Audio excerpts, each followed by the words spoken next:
doing nasty, wild, diabolical, crazy shit? Or does it open you up to a different way of thinking that allows compassion and goodness in, and it erodes what was there before? So you started off thinking, I'm gonna meditate to become the best criminal this world's ever seen. There's just a lot of absolute nonsense on us, and we ran down and pop. Now where's Ronnie? Right. So welcome to the Any Last Words Pod. My name is Earl Lonnie Hooks. A very special thanks to everybody that will be joining us today on SoundCloud, Spotify, Apple, as well as YouTube. Please do not forget to follow us at ALW POD on Instagram. The God of me honors the God in each and every one of you. So I got extra. Mikey's here today. I got extra open-minded today just to come in for this podcast because usually my sauna day is on Saturday. Okay. I chose to do it today and like clear my mind because I didn't know what the fuck was going to happen here today. Because clearly we have some stuff to talk about. Yeah. But before we get to that, I do want you to speak about this because I think it's pretty genius. I want you to speak about this music take that you have. Because it's a very good way of looking at it. Oh, you're talking about the music take that you brought up the other day, the way that you've been consuming music and like looking at it. But before we do that, I feel like it's a cop-out to some degree because we just got done talking about someone that could be possibly super trash. Okay? And so the thing is, at what point do we just have to say someone is trash at what they do? People do be trash. Okay. A lot of people be trash. Okay. A majority. Okay. I'd probably say like 86%. 86. If you're thinking about all the music getting made throughout all the humans. Yeah, you have to be trash. Yeah. Okay. There's probably a lot of trash. Okay. But trash, be consumed by somebody. One man's trash is another man's treasure. That type of thing. Yeah, I get. Yeah, that's very true. Yep. I never did get when Lil B did pop. I wasn't on that train, but it happened, and I know it happened in a big way. I never understood it because it just. I never understood it. I felt like, the reason that I've been held back from your perspective so far is because I felt like I was more of a purist when it came to things, and I felt like they were supposed to be documentaries to some degree. Exactly. I felt like it was always supposed to be you giving yourself, and so I was a fucking idiot. So with the side part of that take, with how I say music is like math, I think that's why like people like me and you didn't really appreciate or dig into Lil B like that, because the math and the flow, it wasn't like it was laying right in the beat. Right. It was just more freeform. Like geometrically, it didn't make sense. Yeah, it wasn't like locked in place. Yeah, and I know that B prefers something that's more like right on beat. Yeah, right. It makes sense. But with him, that's why you like Young Thug so much. Yeah, we can talk about that if you want. If that man ever sees the light of day. All right, okay. I'll tell you what. Let's cliffhanger. Before we get to your perspective on music and the way you've been looking at it, all right. Talk to us because I feel like you'll have a better understanding about this than I do. That's for certain. All right. Talk to me. Tell me everything that you know about drill music. Drill, from what I know, is that it started in Chicago. Okay, Southside Chicago. I'm pretty sure it started in Chicago. Right. And it's drill as in kill. Drill, kill. I think of the word kill when I hear the word drill. Like I'm going to drill you. Right. And it's just them rapping about what was going on around them. Right. And they just would get on the mic in their free time and talk about those things. A lot of that music, if you go break it down, they're saying names and streets and places. Right. They're talking about real events real crimes. Real events that took place out there. And that's why a lot of them, that did happen. Bobby got a fat head. Yeah, like real stuff. Like they're calling out people's names. Yep. Look, 2Kid and them got 1, 2. I got 2, and then he got 4. Like they'll just start telling you what happened in that music. And so from what I've been hearing, because this is getting bigger, like news stations and stuff like that are picking it up. Like I heard Trevor Noah talking about this the other day. They are very late. Wow. Well, yeah, they're gonna be late. I think we got onto it not until 2012. Well, yeah, I mean, and it was that for us to hear it in 2012. That's still like years after it was really already popping out there. Right. Like, when was whoever talking about Tupac? When did that happen? That was about 2012, 2013. And who was that? That was Rondo number 9. Yeah. Okay. So talking about smoking on Tupac, which was an actual human being. Man, yeah, he was like 14 years old, and he got killed at the bus stop. He was from one set. And his ops shot him, killed him, and to laugh at it, they would constantly say that they're smoking on him, like they're smoking. What they put out is his little version of weed, right? So it's like, yeah, your man's dead. We smoking on him, and we smoking on him. Yeah. So the way that I'm hearing it is that this is gang activity, and it's usually this like you said, this set versus that set. Yep. Except once we kill you, we're gonna make a song about it, tell you exactly how it went down, and then clearly there's gonna be retaliation, not just on the song, but also more in the streets. Yep. There's a very, very, very detailed, in-depth YouTube like little documentary, and I'm pretty sure whoever put this documentary out is somebody that lives within the same apartment complex, might have even put in the same work, aka might be one of them, because the voice is like distorted the whole time. Oh, one of those. And the names that they're listed in this documentary are like, you don't get this from most of the songs. They had tweets from back in 2014, that small tweets, not viral tweets, just people, they had to have been following them at the time. It's called like the story of the Get Back Gang. It goes super in depth for anybody that wants to peep what I'm talking about right now. So back in the day, people sold drugs and possibly killed people. Yeah. And then they got a rap deal, and then they became business moguls. Yeah. Right. So what's happening? I mean, that's what they're still doing. No, I'm saying like no. You mean like they're going to jail and they're dying? You mean they changed their ways and did something different? Yeah. No, they're still, I mean, I'm not saying that they're not some of those people from like the 80s and 90s that didn't continue to stay in the streets, but I feel like people did the music to get out. Yeah. But it feels like today that's not the case. Because the getting out wasn't glorified. Staying in is what's quote unquote selling. It's what people want to hear. So they stay in those areas. They're still very local and very like accessible. That's why a lot of them end up getting killed. All right, now go ahead and talk to you, because all right, we're gonna get further in this. Tell us about your music consumption and how did it get to be this way too? How did it get so? Basically, I think of music and each artist the way I look at like movies, and either that actor's series of movies or like a director's series of movies, or even like a character in a movie series. So for somebody like Drake, to me, Drake is like a very specific, well-crafted character that Aubrey himself created, because we know he was a beast at acting, right? I don't know if he was. Well, I don't know. Hold on, no, we're not going to do that. Yeah, beast. No. We're not going to do this. If he's playing Drake. Oh, then this may be one of the best roles of all, like one of the most consistent roles. Got everybody hooked. Yeah. But at some point you become the role. Not a beast on like screen. Yes, yeah. Of a beast in the I didn't watch Degrassi that much, but I do remember some of the scenes, like when he got shot and got put in the wheelchair. And like, I mean, again, I don't know if he was a beast, but he was there. It was cool. So I really believe that Drake is like a persona of his. Yeah. Of Aubrey's, and he's been rocking with this and killing it. You know, the way he talks about his lifestyle, the women on both sides, how he's playing and he's simping and he's balling on everybody, and he can do this, but I still care. Playing and simping, that's funny. So everybody's very interested in like his lifestyle. That's what Drake himself is what's selling it. Yeah, so it's like a movie series, but to me, it's like it's a movie. It's not like a documentary. It's not like based on true events. It's like he sat down and wrote this character out. So this is how we're gonna do this. Okay. And he's a likable person, so everybody in the industry likes him. Yeah. And it sells. Okay. Somebody like Future, on the other hand, I see it more as like Snowfall or The Wire. Okay. To where it's loosely based on true events, because we know where he lived and where he grew up, and some of his family was involved in certain things.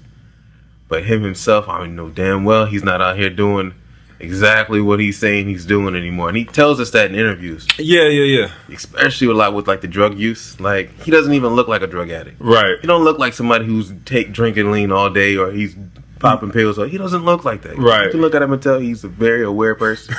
Might smoke a little weed, but he's right. not out here falling asleep on live like other rappers are ODing, having seizures. Right. But it sounds good. And along with this, they're also really good at their craft.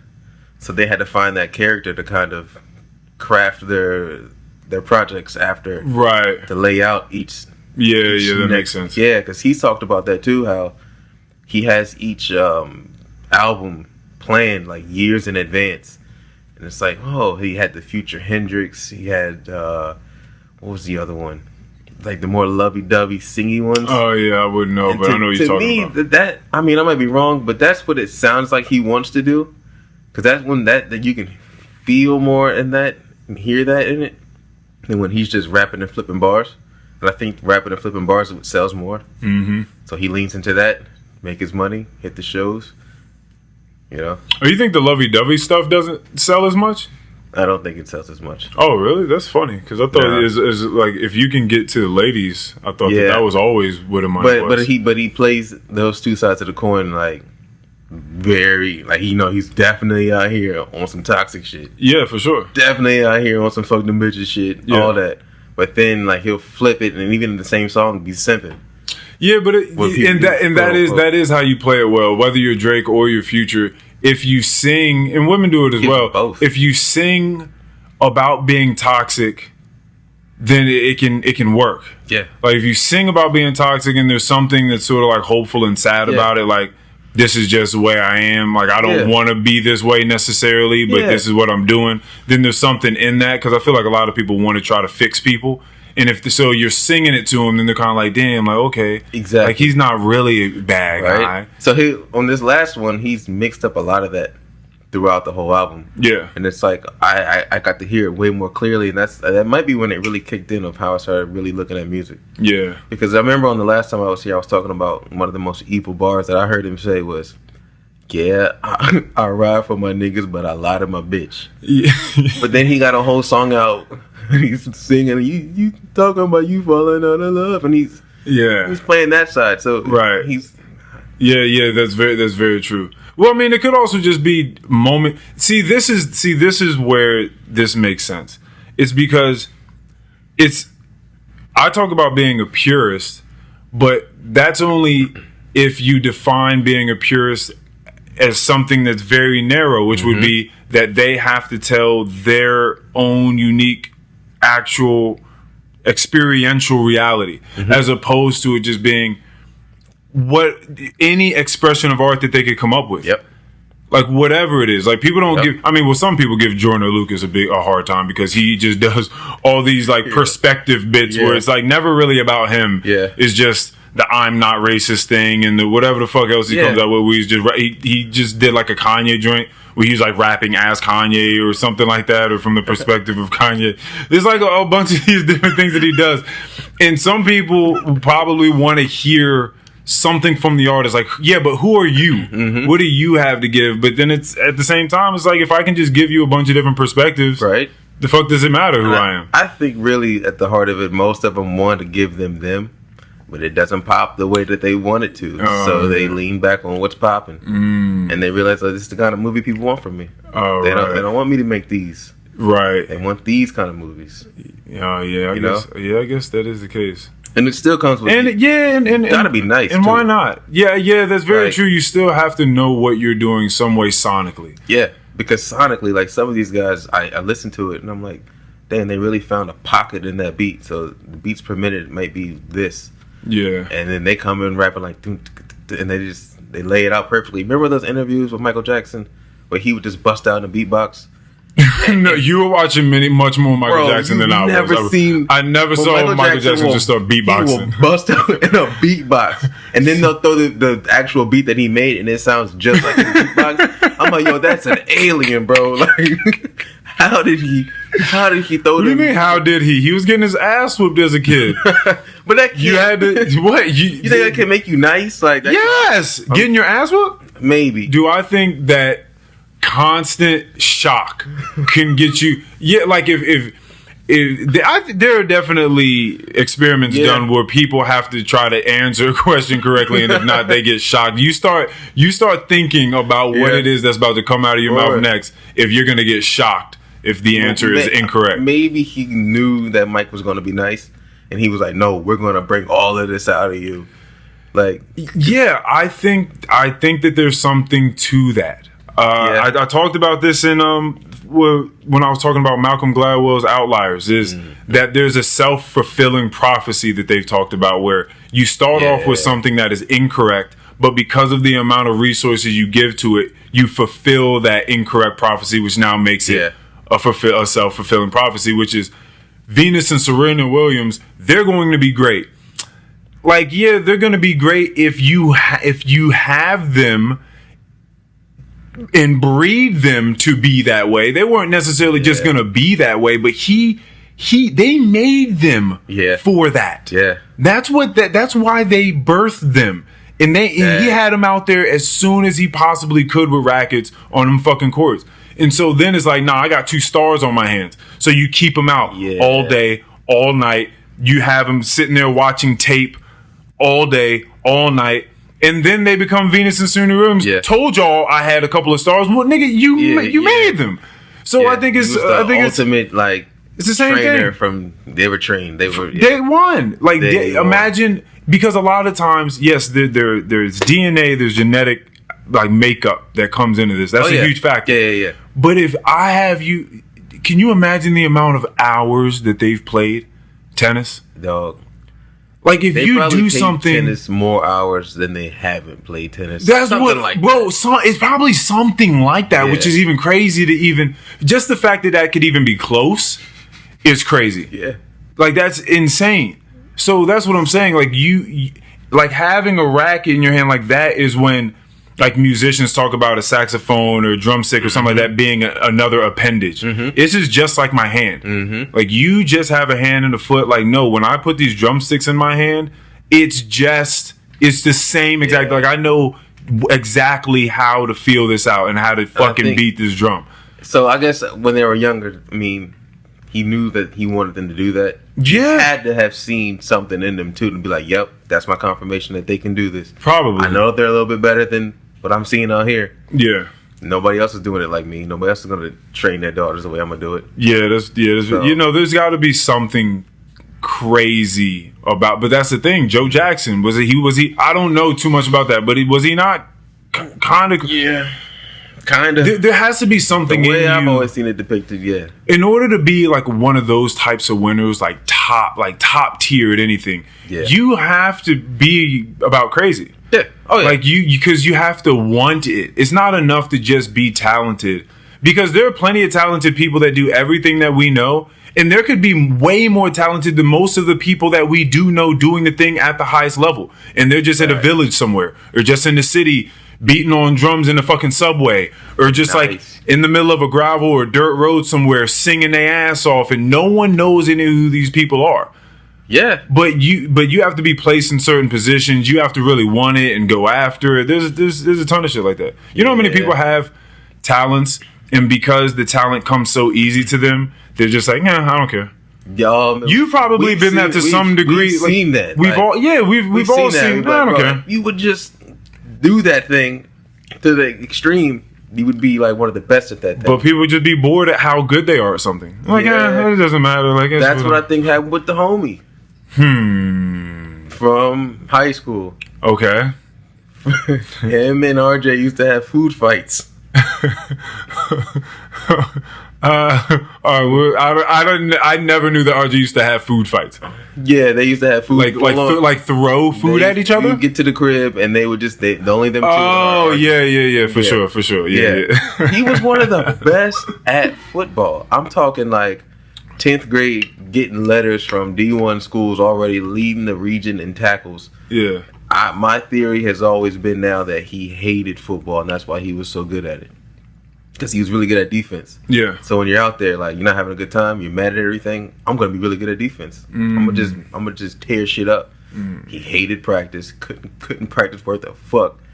Coaches couldn't deal with him because he didn't want to practice, always arguing with everybody. But when it came game time and he's getting sacks and fumbles and, causing a scene on defense, it was all good. But he quit that to walk right past practice and go over and be on the step team. He would walk, mid-season, we'd be standing there at practice, like, yo! He just walk right past us like we didn't even exist. I'm talking like... You're so stupid and go over to step practice. Yes. It's just so funny. You dropped that fact in there. You walked right past us and went straight to step practice. You went to the complete opposite type of sport. Not necessarily. You needed that footwork. He had the footwork down. But no contact, no anger, none of that. He went to go have fun because that's what he wanted to do. That's what he really wanted to do. Yeah. But he was way better at football, but he didn't like football. Yeah. Him not liking football is what made him good at football. Huh. So yeah, that's weird. Because usually you think that when you're good at something, that's kind of what you exceed at, and you just decide, well, I like being good at stuff. Yeah. So what you find yourself good at, you do that thing more. Yeah. But I guess it's not always the case. I know he had a lot of brothers growing up. Right. So I think that he was like, no, you're going to play football. Come on, play. Yeah. He didn't want to do none of that. Yeah. And that's why he ended up being one of the better ones because he hated being there. Oh, so he was just angry as hell. Yeah, so he was like the water boy. He's like Adam Sandler, the water boy. Yeah, except for water boy liked it. He liked football. Oh, yeah, he did like football, yeah. But he was also angry at an aspect of his life, which is the fact that everybody always made fun of him. Yeah. Yeah, so he was just tearing people's heads off out there. Yeah. Damn, man. Damn, that's crazy. All right. Well, again, I really do like this perspective, though, because it really is just about expression of art. And I do think, now that I'm really thinking about it, is it's mostly in hip-hop where you box people in so much. And then it's supposed to be this one type of thing. That's the thing about it. But when it goes into, film and dance and all this other types of music, it's much freer. And people are allowed to do so much more, but then I guess we want to say, well, why aren't you giving us the real shit over here? It's like, nigga, you don't ask pop artists to do this. You don't ask, so many other people just do whatever they feel. Like country stars, they'll just give you a story. You don't know if that's what they were doing. They just give you a story. Yeah. Jazz, blues, those are kind of real. Yeah. Those be kind of real. They kind of give it to you raw. Yeah. No, whatever, man. I'm just saying, that's where that came from. If you started playing jazz and blues music and it didn't come, that's when things get weird. When you try to come from a source of music where it's meant to come from the heart, emotion. You're supposed to bring what you got packed in the brain and the heart. But then again, this is me doing it again, because at the end of the day, just like we were just talking about comedy, if it makes you laugh, then it's comedy. People are going to do it as many different ways as there are people. Right. So if people like it, if people are playing some music or they're singing, whatever the fuck they're doing, and some people like it, then they like it. Right.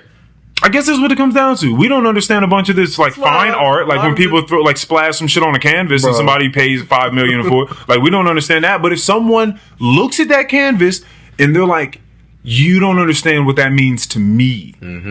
It's not for everyone else to like. That's for me. So I'm gonna purchase it. That's all that artists need, because now they $5 million up. Yeah. So I guess we just gotta shut the fuck up and just let people do what the fuck they want to do at the end of the day. Honestly, that's what it comes down to. Yeah.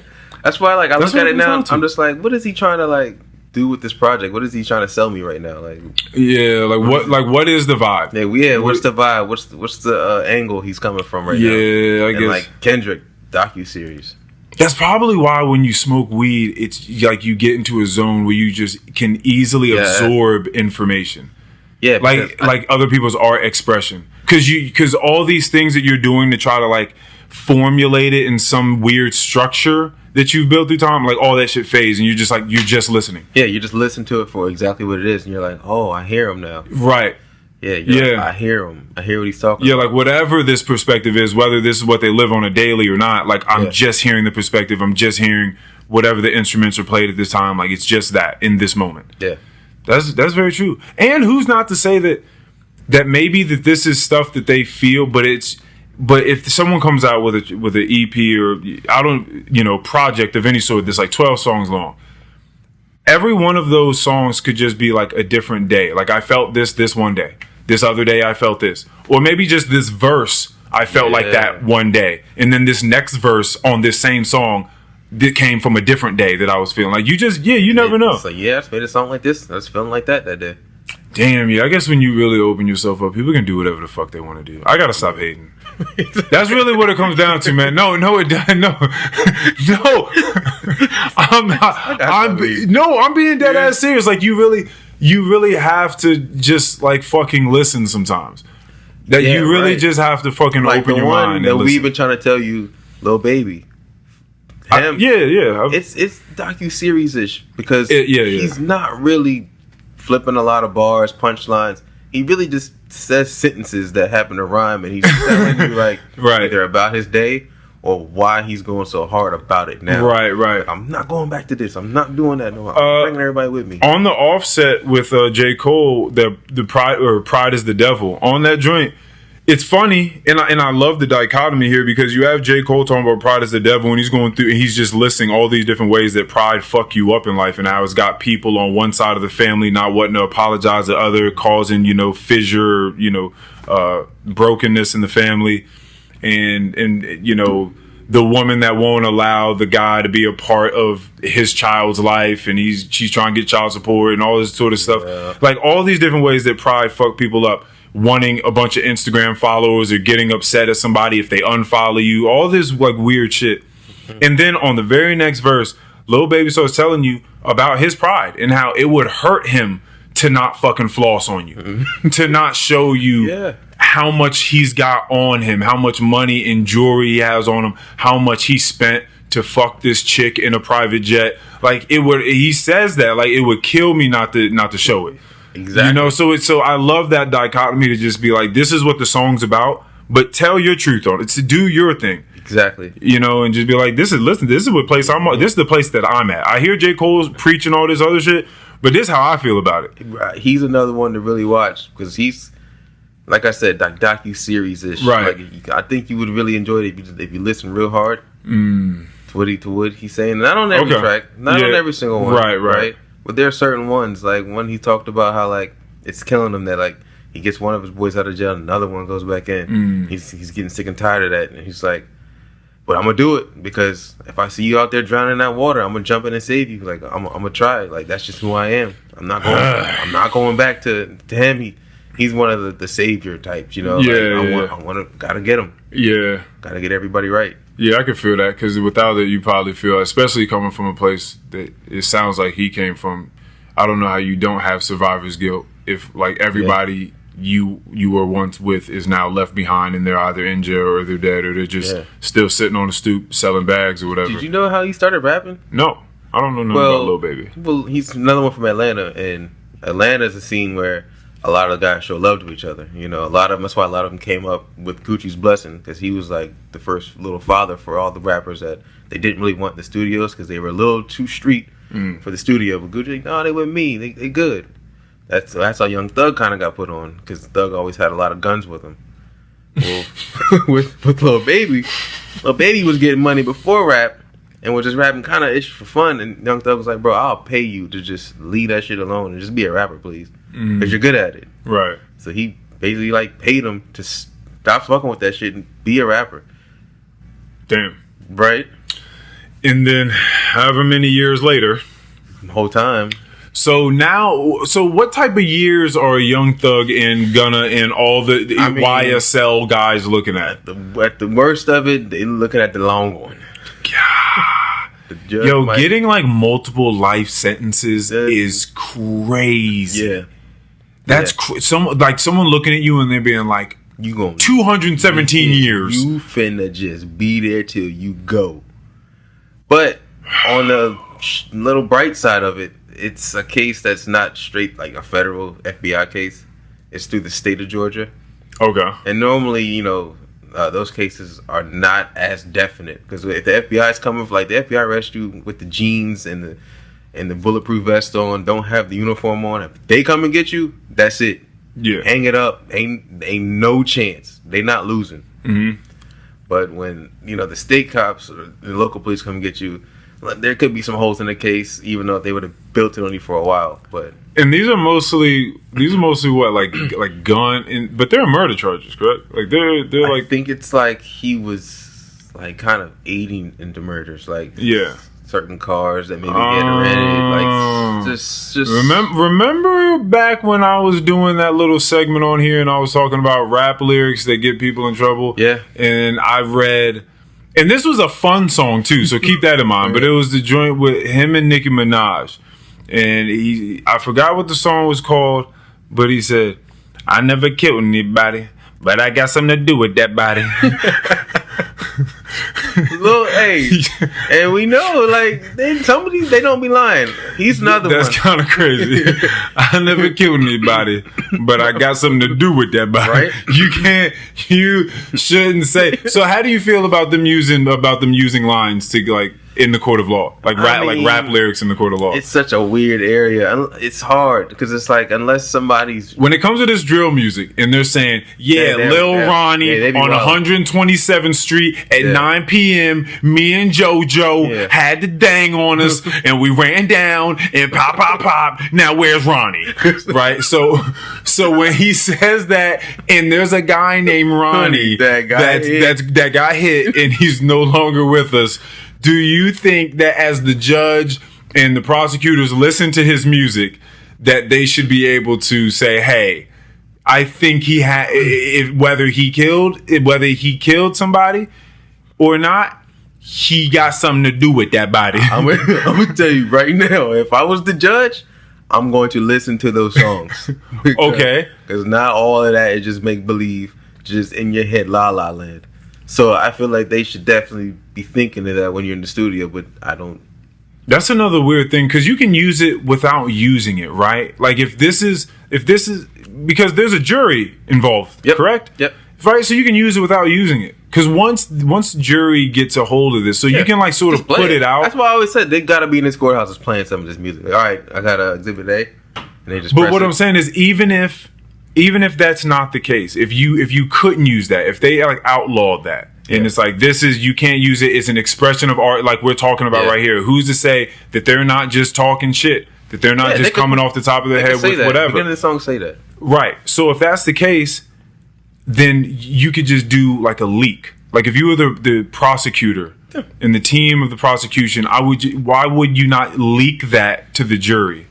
In some way, just get that information out so they can listen to it. I wouldn't even say anything. I'll just play it. Just say. But what I'm saying is, if that's not allowed in the courtroom, is what I'm saying. You can't just if the judge like turn that off, please. I'm coming through the parking lot playing that like they're gonna hear a couple of them bars. That's it. Oh man, some of them are getting smart now. Crazy man. Like they be on the track now saying like this is all props. This is not real, and then they'll go ahead and rap just to protect themselves. Yeah, that's smart. You should do that. Didn't Wayne say something hilarious like that? And didn't he say another one? No, I don't know what he said recently. I know he had a line a while ago that was like something no court no case. Tell the coppers ha ha ha you can't catch him. yeah. Talking about tell the coppers ha ha ha, saying no court no case, and then at some point in time he had a court hearing, but yet the courthouse burned down. Like you can't like these types of things are a little too close for comfort. I think that probably started happening like to the lawmakers, and they were like, "No, we gonna play these songs." Hey, even for other artists, Freak Man who? Robert. Oh yes, Kelly. Yeah. Listen to some of them songs now, and I'm like, hold up, because I know people wanted to separate the art from the artist. But when he's on there telling you, this is where shit gets sticky because now bad choice of words, but this is where shit gets sticky because separate the artist from the art. So you say that they're not really giving us themselves, right? With this perspective on music that we're talking about today, they don't necessarily have to be giving us a docuseries. Yeah. It could just be, this is just me just talking. I'm just rapping because I know that y'all like it. I'm just singing about this because I know y'all like it. This ain't got nothing to do with me. I cannot believe in none of this shit I'm saying. These are all lies. This is just for your entertainment, period. You could do that. So if that's the case, then why couldn't you still listen to those songs? unless it's clearly based on just moral principle of I'm just not going to support this person because they're nasty. It's because when the words match up real close to the accusations, my brain's not separating that one. Yeah. It's like, what you mean age just not just a number, bro, or age just a number? What do you mean? My mind is telling me no, but my body is telling me That's crazy. What? And he killed that intro too. Right? And then that's crazy. I remember one day we were listening to it. So you just down to listen to I Believe I Can Fly. That's one that I can touch the sky. You can do that. Think about it every night and day. It might apply a lot now. Spread my wings and fly away. Right. Am I gonna get in trouble for singing that song? Probably. But it was on Space Jam. But it was like not long after all this was breaking out, somebody at the pub was trying to play it, like, what, 2019? And the dude was having that argument, and I was like, bro, listen to what he's saying right now. And then he started listening, and he was like, damn. And he was like, yeah, man, turn that one off. It was, that's weird. Mm-hmm. That's weird. It's something, well, I do think, just like Kendrick was saying, you know, I think about R. Kelly. I wonder if he wasn't molested, or if he wasn't molested, I wonder if life would fail him. So, you know, again, that's the side of the discussion that people don't like to have. But I wonder what's up with wealthy people, like powerful people. Is it just something that happens? Like, could you see yourself, honestly, like, let's have this honest discussion. Okay, because I'm not talking about trafficking people. Yeah. But I'm just saying, could you see yourself? Because I've gotten arrogant before, like I've gotten big-headed before, and I've recognized that in myself and had to have checked that about myself, and I have nothing to my name but these fucking microphones and this laptop, right? So I just wonder if you gain a certain status and a certain amount of money, and you start hanging around people with certain status and certain money, where people just start to, like, rules. Because once you get a certain amount of money and status, you're away from rules. I know that sounds weird, but if you're going on a private island, or you're on a private jet, or a private boat, or just private property somewhere off in the high hills somewhere, it starts to seem like have you been on a cruise before? No, not yet. It feels like there are no rules. Mm-hmm. That's what it feels like. It feels like you're not within the same grid that you once were. The rules are over there. That's in the mainland. We in the ocean. But we gonna do whatever happens out here. And people be getting down like that. This is what I was talking about when it came to that festival. The festival. You're talking about the old one, Old Woodstock. Yeah, where they were just shitting everywhere. Where they were like they were like, nah, ain't no rules out here. Yeah, same kind of concept. Yeah. They were like, nah, man, we had Woodstock 99, everything goes.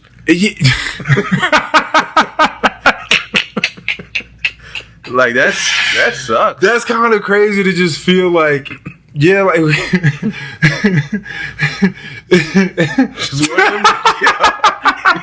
just one of them days. Just one of them days.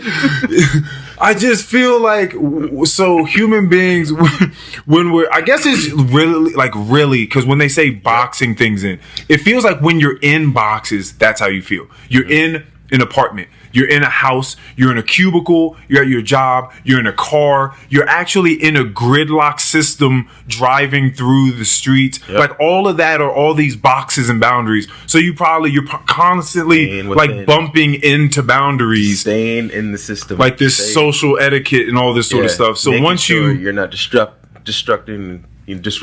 Yeah, what is that law called when you disturb the peace? Yeah. Right, so making sure that you're not doing that. Yeah.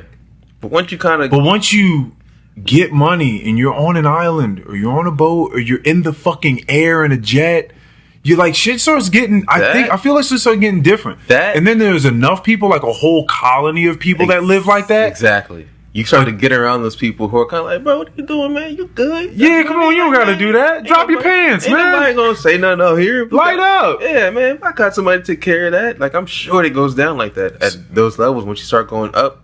And then you kind of get lost in that. Oh, I want to see how weird and wild I can get. Yeah, like how weird and wild shit really. You can only imagine how nasty shit is. Bro. The trafficking, like I remember doing a report on this in like my public speaking class. Like trafficking is, I think it's like the second largest worldwide crime. I believe it. Which is insane. Hands down.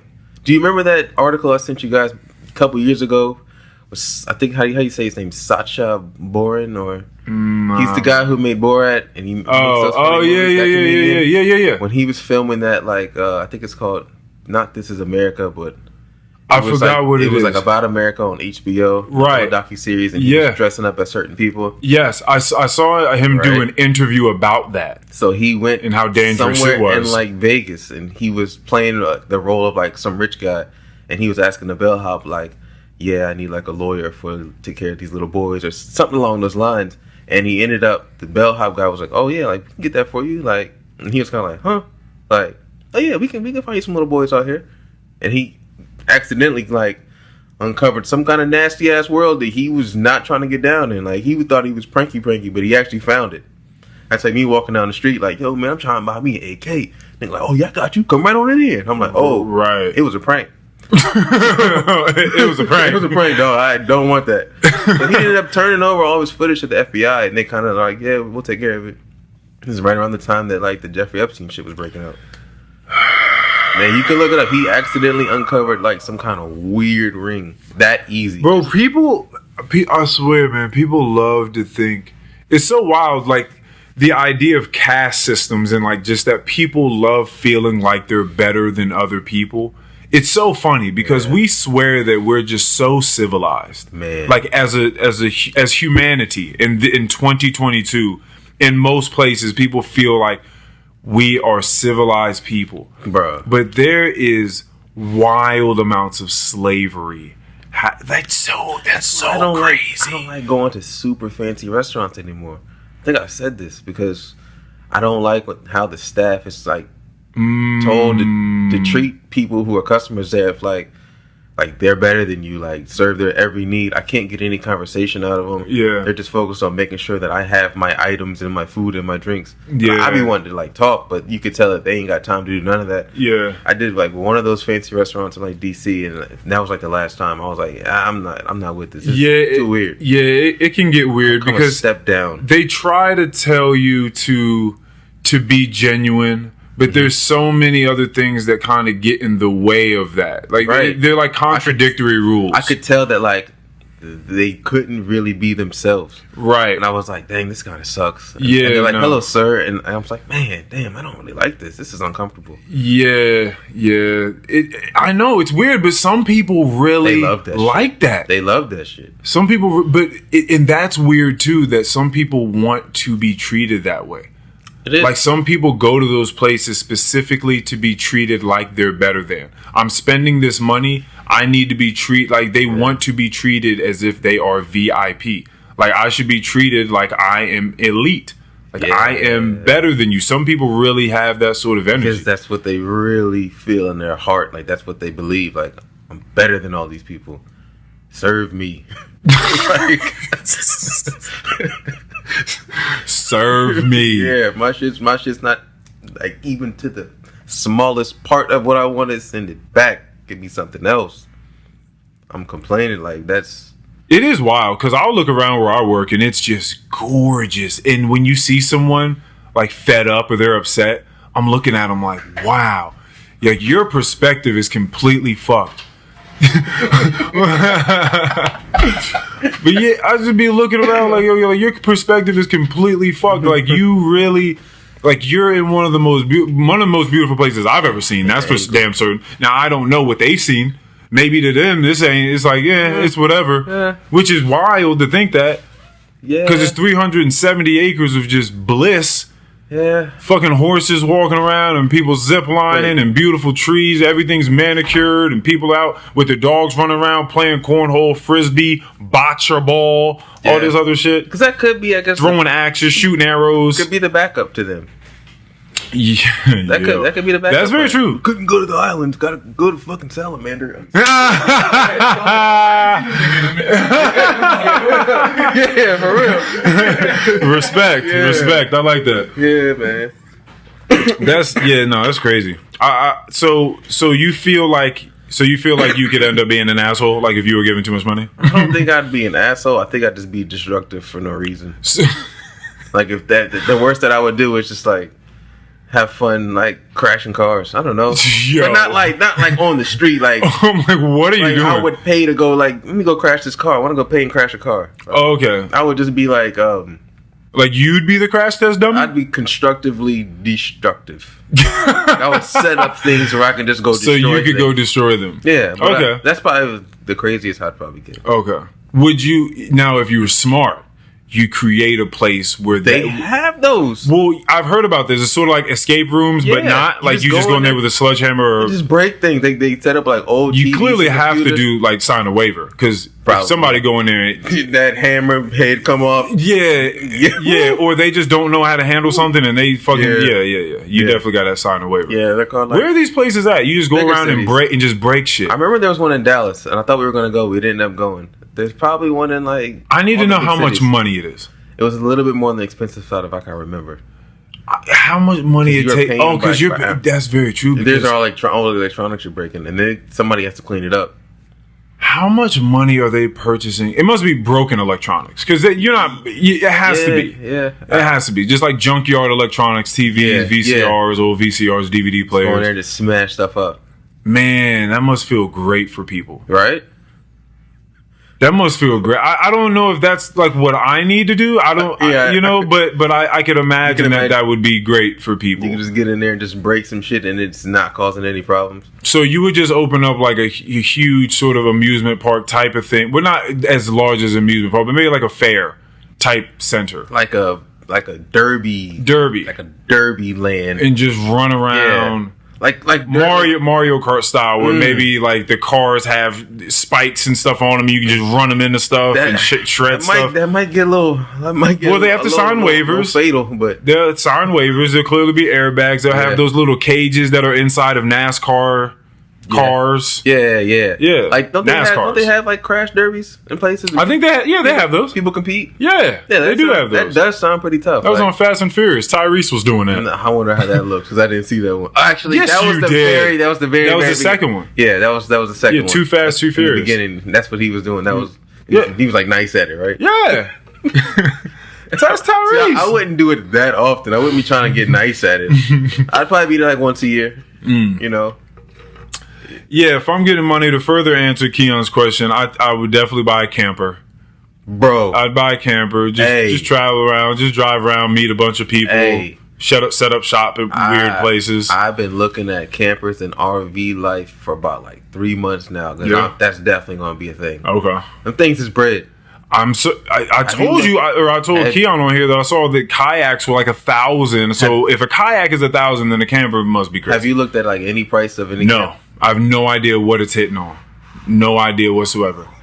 I know that my Kia Optima that was used and had 30,000 miles on it when I first purchased it was like 14,000. So I couldn't imagine what a camper is. Like a good camper. A good camper that you might see in the movies where the whole family's in it and he's driving and it's like, the glass goes straight down to the ground. Yeah. Not the one with the little front of the truck. Them things. Oh, those types. Yeah. They're just boxes. Them Jones is like driving microwaves to 300,000. Whoa!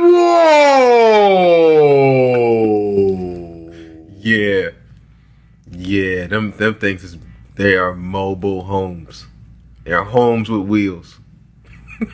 Oh! I can just see the recalculation going on right now. Oh yeah. Yeah. Oh, I'm gonna have to comparison shop. There's always comparison shopping. The way I would do it right now, I would like rent one because you can rent a nice one like that for like the week. Go somewhere out, have a bunch of fun ass vacation. For like I don't know, around 20,000 for the week. But that includes like where you park it because you got to find places to camp. And these campsites will have like you can plug in. So you plug in your water, you plug in your internet, you plug in your power. So now everything that you need through that camper is coming through the campsite. They have electric ones though? Like they have... Is Tesla making them yet? I haven't seen that yet. No? I haven't seen that one yet. But they have different types. The most common one I see is the one that they strap to the back of trucks. And they pull those. Because then the glory of that is you park the camper and you and your truck go off into whatever town you're in. Oh, where would you drive right now? Like from here, like, where would be a good place to go? Like if you had it for a week, if you only had it for a week. A week, I'm probably hitting like. Let me think, because I want to spend time at each place I stop. You know, so I gotta do at least a day at each. So are you gonna go north, or are you gonna go? I'm going. You're gonna go west. I'm going west for sure. Okay. I would tell you if you're gonna go west, stop in Kentucky. Yeah, not one of them places that had the what is it called, the sundown towns. That's bro. I don't know. I don't be knowing what I don't be knowing. Yeah, right. That would suck. Sundown towns. Could you imagine you just coming through? You happy as hell. You on vacation and you somewhere where somebody's like, "Hey, boy, you got about 2 hours and you can go on the road." I'm having a hard time. So sundown towns are historically. So this clearly happened around Jim Crow era. Yeah. And it was just you can't be black and get caught outside past sundown, or else. Yeah, I think, or else anything goes. Like the rules is done. I don't. It's like being on a cruise. Like anything goes here. I don't think they were as like right. They're not coming. They're not snatching you up and hanging you up right away. I think it was more of like a very stern like. Recommendation surround you. Hey man, you might want to get on the road. You might want to. Like it's not going to be me, but we just know. We just know. Don't spend too much time out here. There may have been nights when it was automatic. Like, nah, y'all better be up out of here. But for the most part, what it seems like happened is that these towns that were like that, like black people just knew, man, be leaving this town alone. And I mean, you just don't go there for a very long time, and those same types of people just keep recreating. My nigga. And that the younger generation still lives there, and we just know we're just gonna avoid that place. I'm so glad that we fucking got on this tangent about sundown towns. We are gonna get to everything that we have to talk about today. This is gonna happen, but this has just been flowing out. This is great. Yeah. I was at work the other day, and I'm talking to my man. He's like, so I was bringing, this chick that I'm seeing around my neighborhood or around my city, my town. And I was showing her stuff. And I'm like, this is this corner store. This is this courthouse. And that is the town slave block. And she was like, what? He was like, yeah, that big ass block sitting there by the courthouse. That is an auction block where they would sell slaves back in the day. And to me, but I was like, "Hey, man, why do you know that?" He was like, "That's the Warrenton auction block." That was on the list, I think. And I was like, "What's it look like?" And he showed it to me, and it just looked like a big old curb.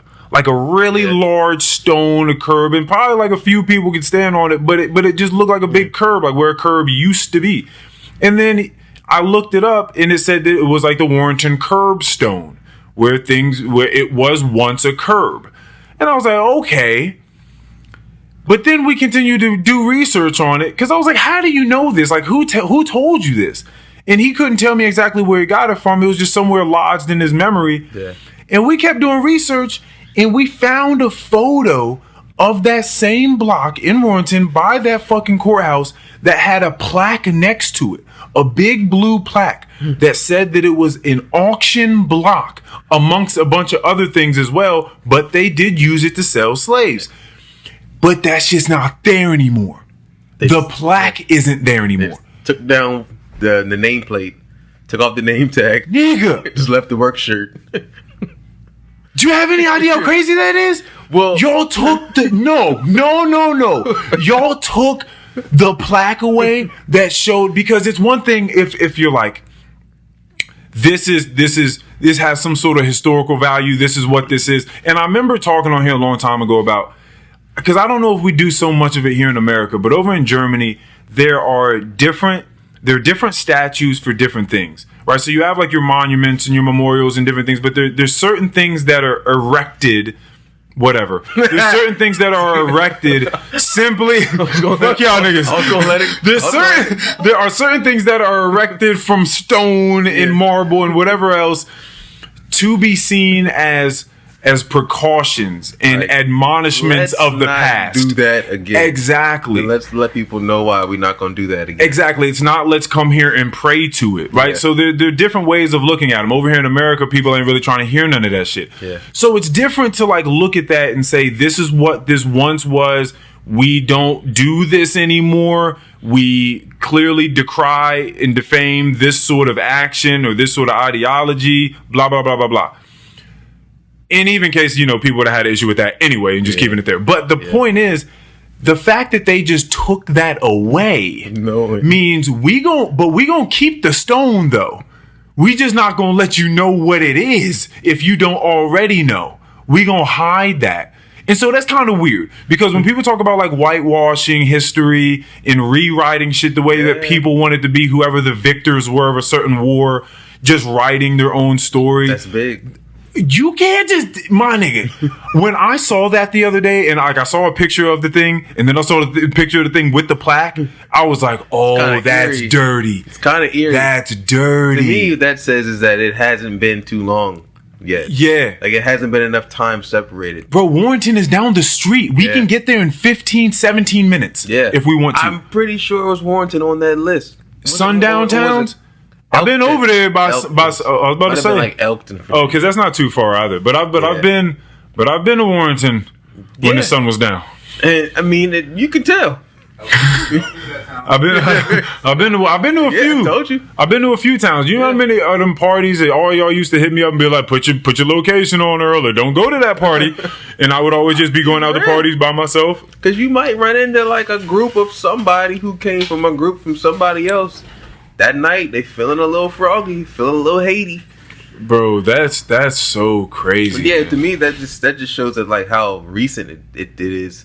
That somebody's like, take that sound, take the sign down, but like, it's like, oh, we're not gonna move the rock. Yeah, probably when Stonewall Jackson High School started to get renamed and Robert E. Lee statue started to get torn down. Like when all that really popped off, they were like, yo, we should get this sign out of here. Yeah, we should just go ahead. We should, if we want to keep this auction block here, we should definitely get this plaque out of here so they don't know what it is. Yeah, we just leave the auction block. It's almost like leaving like a guillotine stand up somewhere. That's crazy. I said I was gonna do some performance art and go stand up on the auction block with like my shirt on and some linen pants and have somebody like replay it, like reenact. People love reenactment, like Civil War reenactments and shit. How that would go?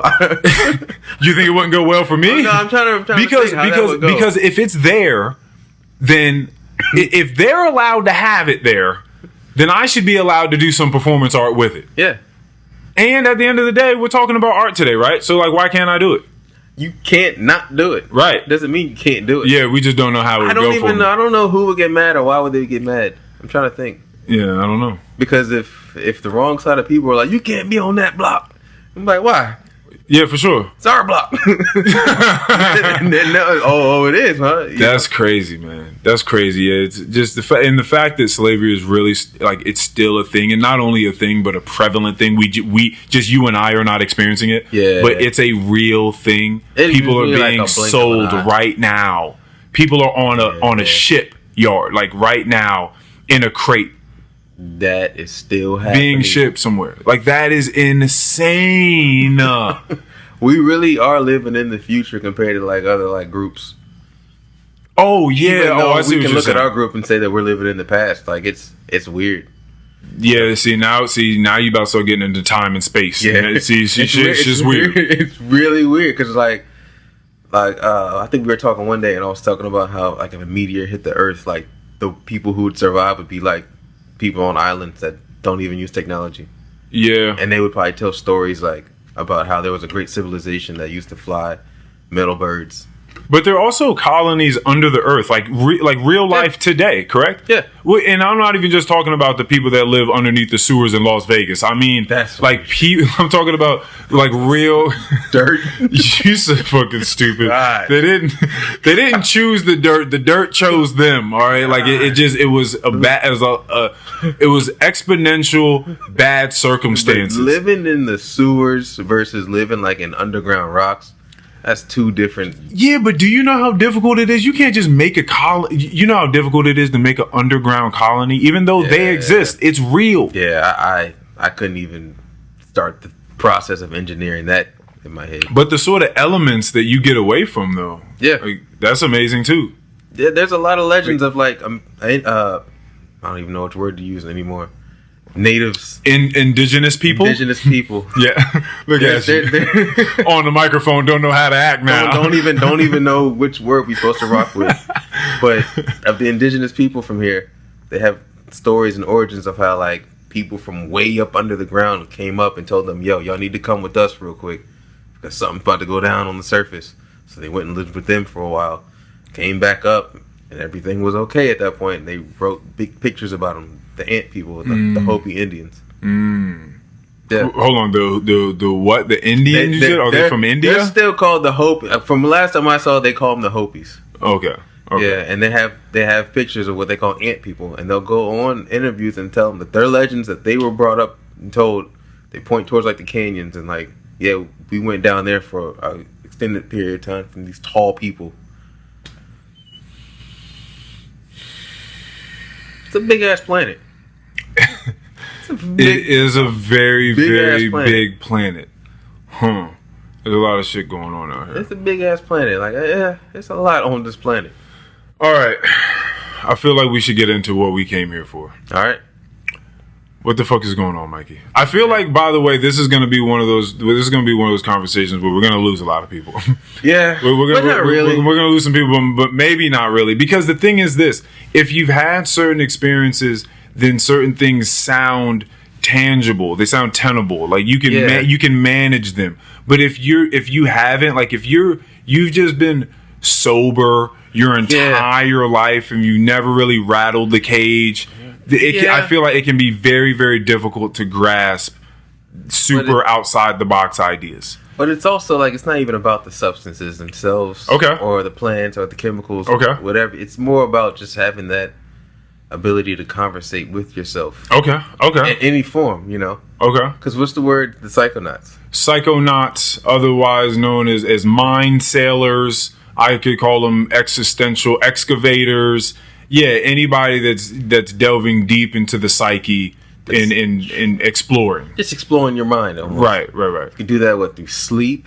You can do that through deep thought and meditation. Right. With sleep, I mean like lucid dreams, not non-lucid dreams. Yeah. Nightmares, just exploring. Dream journaling once you wake up, like getting in touch. Journaling, just sitting down and having deep thought with yourself. Yeah. You know, you could just drive to work with nothing playing. Right. The whole drive just thinking. Yeah. That's a form of psychonauting to me. You're exploring the inners of your brain. Right. And of course, you know, you step up to other levels. You start using things like psychedelics. You could throw in weed. You could throw in mushroom, psilocybin.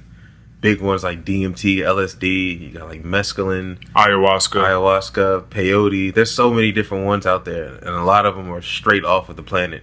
It's almost like it's bearing fruit for people who want to really explore the mind. And I mean, it's really just a conversation with yourself. Okay, no, I'm with that. I'm on track. I'm on track. And another one of my theories is that people who use the word like bad trip, I'm starting to think that it's not really should be called that. It should just be called like a difficult conversation. Okay. Right? Some people have what you would call it. The reason why that seems like diminishing is because some people have one of these difficult conversations and they change for the worst forever. Yes. And some people have seen that. I've never experienced that. I've never really experienced anyone go through that in like a really, really, really detrimental way. And that's why it's not really, it shouldn't be, the conversation shouldn't be pushed towards like using certain substances to get there. Right. I think that's like cheat codes. You're skipping things. You're trying to do what other people told you to do. You heard, oh, the mushrooms are going to make me see this.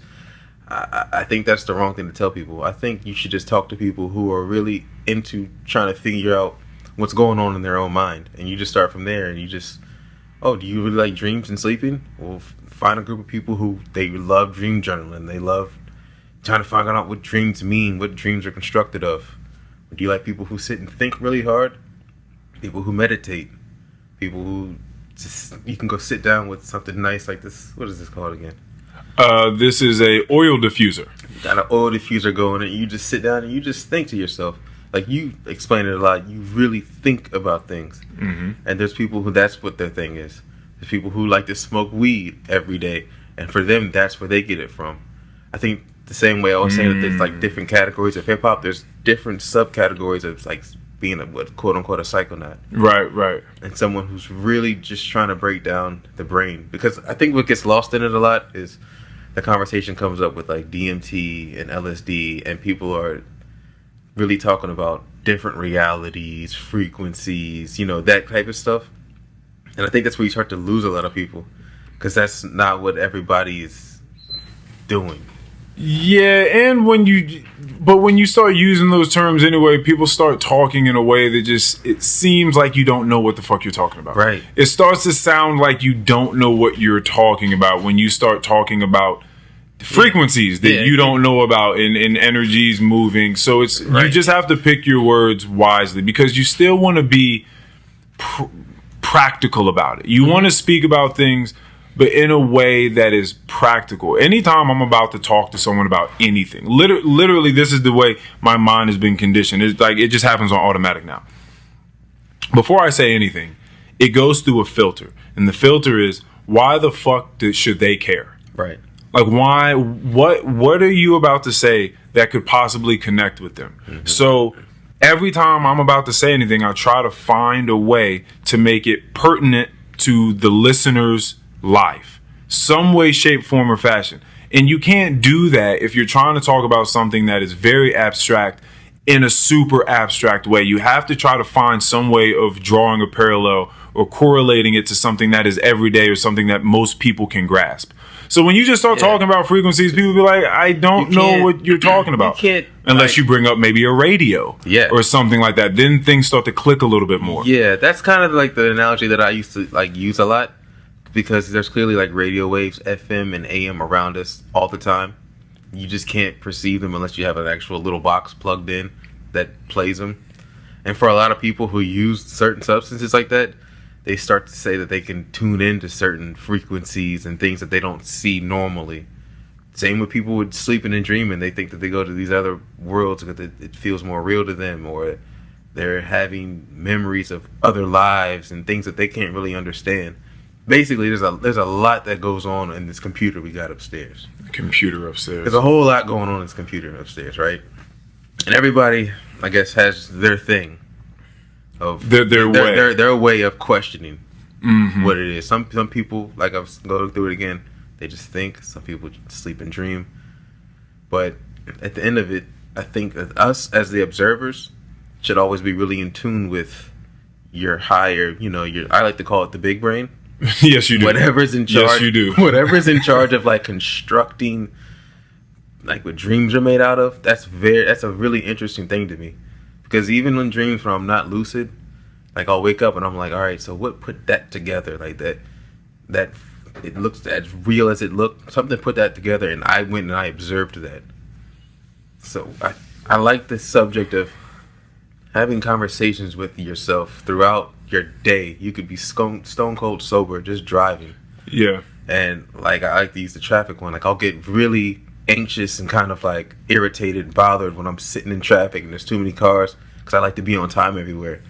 And I'm just like, why is all this traffic around? And I'll stop. Especially when you know the traffic's off for some bullshit. Bro, it don't be nothing. It don't be someone slowed down because there was a crash on the side, or there was a police officer. I'm sitting there and I'm like, and then I'll just stop and I'll just breathe, and I'm just like, I'll just look around at the setting, at the scene, like, okay, there's traffic. But look at the cars. I just kind of just really bring myself into observer mode. I just observe exactly where I'm at, and then I start to think, I mean, what am I going to be, 5 minutes late, 10 minutes late, an hour late? Okay, and next year, is this moment going to matter? Like, won't even remember it happening. Right? And at that point, this kind of makes everything a little bit more appreciative. Like, I appreciate the fact that I can observe what's going on around me. The fact that you're even in traffic, because someone else is in that car crash that caused it. Yeah. Someone else is about to go to the hospital, or their car's all burnt to shit. I saw a whole car burnt to the frame, like them old cartoons when they would get burned, and it would just be the blinking. It would just be the blinking eyes. I've seen cars like that on the side of the road. Like, what the fuck happened here? I'm constantly trying to like analyze what happened at a car accident, especially when it's somewhere and you're just like, no one should crash here. No one should crash here. One out here that you said that happened like a couple of weekends ago. Yeah, it was just a car like the front of it was sort of wrapped around the tree, like it went straight into the tree, but it was going the opposite way that the traffic would be going on that side of the road. So I was like, what are you doing on that side of the road, going in that direction? Why were you going so fast? How did you pop up on the curb and hit the tree in the median between these two lanes? It was like a lot of questions I had, but because to you would be observing something, you would observe a caution in the road and wouldn't end up in that situation. I would like to think your attention wouldn't be. Yeah, so fucking whimsically distributed amongst a bunch of other shit that isn't me operating heavy machinery at the time. With my life inside of it. No, I don't like to think that would be the case. Yeah. So when it comes to this, it's funny because I've actually been thinking a lot about this because I've been listening to conversations about people talking about ideas coming to them. Mm-hmm. And if you're not a complete narcissist, then you think sometimes, damn, where do these ideas come from? Like you have a really good idea or an idea at all.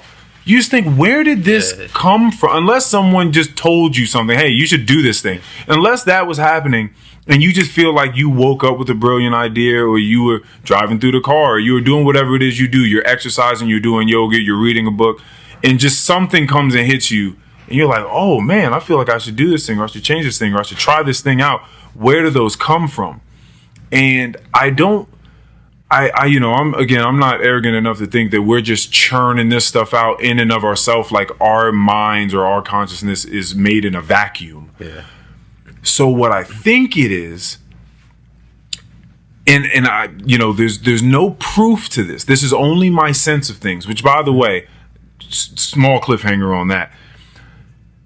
We have to start using better rhetoric when it comes to talking about what we know and what we think we know. Mm-hmm. My little sister had a friend come from somewhere a long time ago, and I think she came from like a small place, maybe a village somewhere. I could be getting this wrong. Sometimes it's like that. My brother had a girlfriend that her parents were back in Macedonia, and Macedonia is still like it's not civilized like this. Like it's not this structured.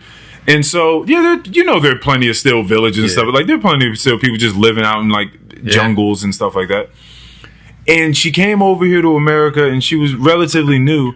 And she was talking to my little sister, and this blew my little sister's mind because she didn't realize until this moment. She was like, I've been noticing that Americans do this thing where when you guys talk about stuff, like you talk about it like you know it. Cooked? Like, but she was just that's real quick. She did, but she was just so curiously trying to figure out why this was the thing. She was like, when you guys talk about stuff, you say, like, I know this, or you say things in absolutes, like declarative statements. Yeah. You don't say things like, my sense of the matter is, or I believe that this is the case, or I think that this may be the case, or from the evidence that I've gathered, I kind of feel like, or this has been my perspective. This is the pieces of the puzzle that I have. She's like, this isn't the way you guys talk. You just say, oh no, this happened. I know.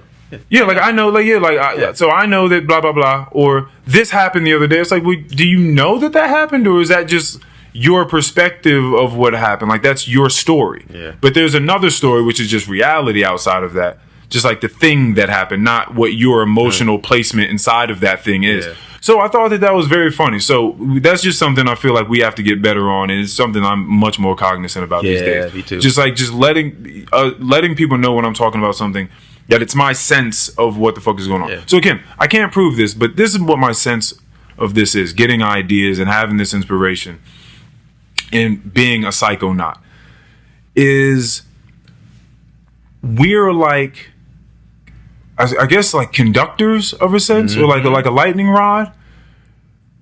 And someone was telling me the other day, Earl, in order for this idea of yours to be working, in order for a circuit to be working, like that circuit you have to be an open-minded person. I was like, well, from what I understand, I haven't taken no electrician class in a long time, right, or none of that. But I do remember something about circuits having to be open in order for electricity to pass through, which makes sense. Mm-hmm. So okay, so if you just look at us as the same way, you would have to be open, whatever that means to you, in order for that circuitry to work, in order for that lightning to shine through, that electricity, those ideas, that inspiration, the new wisdom to come through. So as long as you're open-minded and you remain teachable, as I'm always fucking ranting about, then you start to position yourself in ways for you to be receptive of the frequencies or the electricity or all these different things that I'm talking about. So it's really just about finding ways. I think what's interesting about being a mind sailor, existential excavator, a thinker, all this sort of stuff, a meditator, a deep observer, is we trying to find new ways of positioning ourselves to gather more of the data, more of the flow. Because there's something that we feel like we're in tune with, or that we're working with, we're doing a dance with. We have rhythm. Yes. Actually, it was called hypnotic rhythm in Outwitting the Devil by Napoleon Hill. Right. That's what that was about. The hypnotic rhythm was finding your positioning with the rest of everything else that's going on in a way that you get to reap the benefits of the universe and its laws. When you feel it, you'll know. Like, what do you know about Nikola Tesla? I don't know much about Nikola Tesla. He's probably like the god. Okay, like, he was a beast. Like, a lot of what he came up with was gonna put, like, I guess big oil companies like out of business. Not really out of business, but he would make them seem obsolete because he was tapping into technology to harness the energy of the earth itself to distribute it freely to everybody. Like things like microwaves, radios. These are some of the things that are possible with what he came up with. But with most of his inventions, he said in his journals that he came up with them by going into an altered state of sleep. Okay. And that he was being like shown these inventions, and the data, the signal was getting streamed right to him. And he would just altered sleep is what I remember reading about him. And I was like, damn, because there's times when I get good ass ideas in like that middle sleep stage, that weird, I'm in and out of sleep, like when sleep paralysis happens, and when I'm going into a lucid dream, I can see something that's not real yet and break down the idea of that. It's like, damn, that could be something real to that. To him, he didn't want to take full credit for what the things that he was coming up with, because he believed. Oh my God, that makes so much. Yes, that makes so much sense. Yeah, I've thought that all the time. I've always thought it would just be completely arrogant, because like if you pay attention enough, you're like, this shit is not mine. Right. Like if you pay attention enough, you're like, this is not my idea. Right. Like this is just coming to me. Right. Like a lot of times when I'll do like the slow down music and when I'm mixing something for somebody, it's like I hear it in my head before I've ever made it. So when I'm doing on the laptop and the computer, I'm just making that match with what's already in my head, because that's coming from somewhere else. That's just coming from what, like the architect, like the big brain, the higher altered consciousness, the higher self. Yeah, a lot of it is also, well, I mean, this could also be the positioning or getting into the hypnotic rhythm with the powers that be, is just simple, sort of just practice.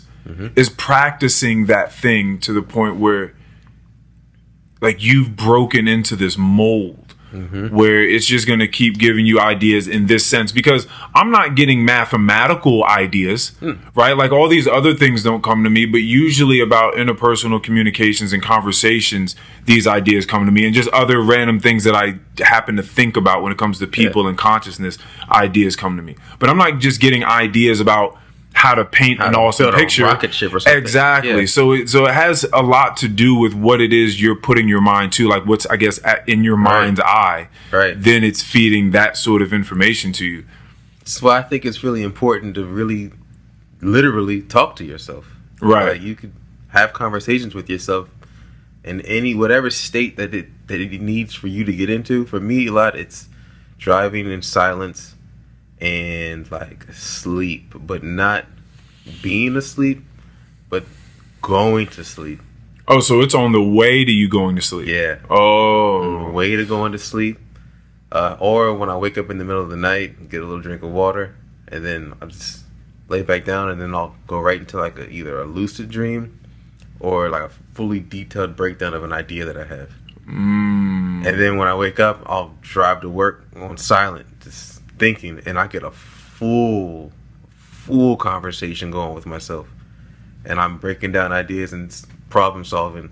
It could be something as simple as me figure out my schedule for the next 2 days. Structured in a way that's going to be the most effective. It can be something that simple. It could be something as simple as, which route am I going to take on the way to work now? It could be something as simple as, when I get to work, how am I gonna pull this wire and splice these wires in time to be able to do this before we leave? It could be very simple ideas, but it's just the fact that I really think them through and have that full-on conversation of thinking with myself instead of just going without breaking them down. That makes a lot of sense. I think it does happen like that. I get a lot of inspiration from everywhere. Mm-hmm. And I remember John Mayer having a conversation with someone. I think he was doing an interview. And he talked about how, because people ask him if he still feels like he's getting better. And he says it's not those huge leaps, but it's these Zen things. It's these small things that it's like the most technical of technicalities that only like he would know. Man. It's like when I talked about Duty telling me about Dr. Dre at the Super Bowl and how he just reached up on his deck and turned this knob just a little bit and it gave him like a sense of satisfaction. But I bet you no one heard what the fuck happened on that soundboard that he turned. But it mattered to him because he can hear it. Yep. John Mayer says that he'll be on stage sometimes and he will try to do a new set every time. Like he's always trying to mix it up and play something a little different within the songs that he's going to be playing every fucking night. So he'll try to mix up the song list, or if it's the same song list, whatever it is, he's got to play the hits. He'll just go into a solo and just try to do something different. So he tries to keep rattling the cage, try to keep it uncomfortable for himself. So he doesn't just remain stagnant. And he says sometimes he'll be playing super hard and something will happen and he'll channel into something else and he'll know before it even happens on the guitar, something different's about to happen tonight. Mm-hmm. Like he knows I'm in a different space. My fingers are about to do something that I haven't done before. Mm-hmm. And he plays some wild shit and he's like, whoa. And he impresses himself. Right. So is it like, that's wild to be able to do, to just be so ingrained and you get in what people call today a flow state. There was the in the zone, people call it, and that came from something super old that I forgot kind of what that is or what I heard, a theory of where that came from. But it's just about Inside Out. Is that what? No, I didn't watch that. What is that? Ooh, Inside Out, Disney Pixar movie. Oh no, I didn't watch that. Where it's basically the inner workings of a little girl's brain and like how all the different emotions are. Oh no, I know the little characters you're talking about. They have a little quick scene about being in the zone and like you can see somebody's like inner self like in that flow. And I thought that's a great movie. Oh, that's kind of like, forget Inside Out. What's that jazz movie? Yeah, Soul. Yeah, they do that in Soul too. Yeah. They talk about that as well. Just being in this fucking state of just complete bliss and mixed. Maybe it might have been that one instead. But I thought that it might have been. I'm getting confused. I watched them both. Right. Okay. Yeah. Because it was definitely in Soul. It might have been in Soul. Yeah. So that's what happens to me in conversation, which is why I keep fucking doing these podcasts. Because like at first it really did just start as therapy, and I mean it maybe still persists as that to some degree. But a lot of it comes from, I know there's so much shit that I don't know I'm going to say on here. Uh-huh. And it only ever happens because I'm challenged by the person sitting across from me in some way, shape, or form. Like, and then I start, they ping some idea in my mind, and then I go there and I attack it. And then once I start talking on that thing, I forget that thing's going to correlate with a bunch of other things in my mind, and I'm going to try to somehow, with some sort of structure and finesse, glide from one thing to the next, and then something else happens.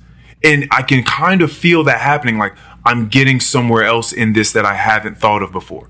And I just keep talking, and I keep talking, and then something else new comes in my mind, and I say it for the very first time that I've ever said it. And once I say it, a new concept has been unlocked, and then therefore there's a new perspective unlocked, just like that. A new level of perspective unlocked. And so that I feel like that can happen in any medium, any way you're doing it. For you, for Nikola Tesla, it could just be some way of sleeping. And I feel like sleep has been a huge part of this for me. Now that I've been sleeping much better, it's undoubtedly been a huge part of the process. You can't even, just as a human being, I can't just not factor that in. Bro, what's crazy is with sleep, I don't even have traditional nightmares anymore. Okay, so I don't even have nightmares. So what do you mean you don't have traditional ones? So like, I think nightmares just happen mostly when your body's hot while you're asleep. Okay. So you're trying to wake yourself up because it thinks it's in danger. Because that's just for me. Most of the time I've had nightmares, it's been when I woke up sweating and I was like, oh, I was just too hot. So my brain was trying to make a lot of chaos happen and wake me the hell up. That's just me though. Okay. But now, even when that happens, if I'm starting to have a nightmare, I'm so all the time aware of what's going on, like the construct and how I'm observing what my senses are picking up on, that like I can turn a nightmare back into a dream and then still understand, let me wake up and get unhot. Something as simple as that, just from walking around daily and really focusing on what's around me. Because, to me, I'm big on senses, like how my eyes are like cameras and my ears are like microphones. Right. So, or I guess what would that be? Microphones, I guess, because like sound goes into it. Yeah, suppose so. Right. So to me, I know that. Yeah, I know that what I'm. Are you good? Yeah. Okay. What I'm seeing and what I'm hearing, smelling, feeling, tasting, like all the senses, is what makes up my reality. Right. And I know that could be different from everybody else's reality, different from a dog's reality. It's just what I'm observing. And I'm very, very focused on appreciating what's in front of me at all times. And then you take that into you take that into your sleep. Yes.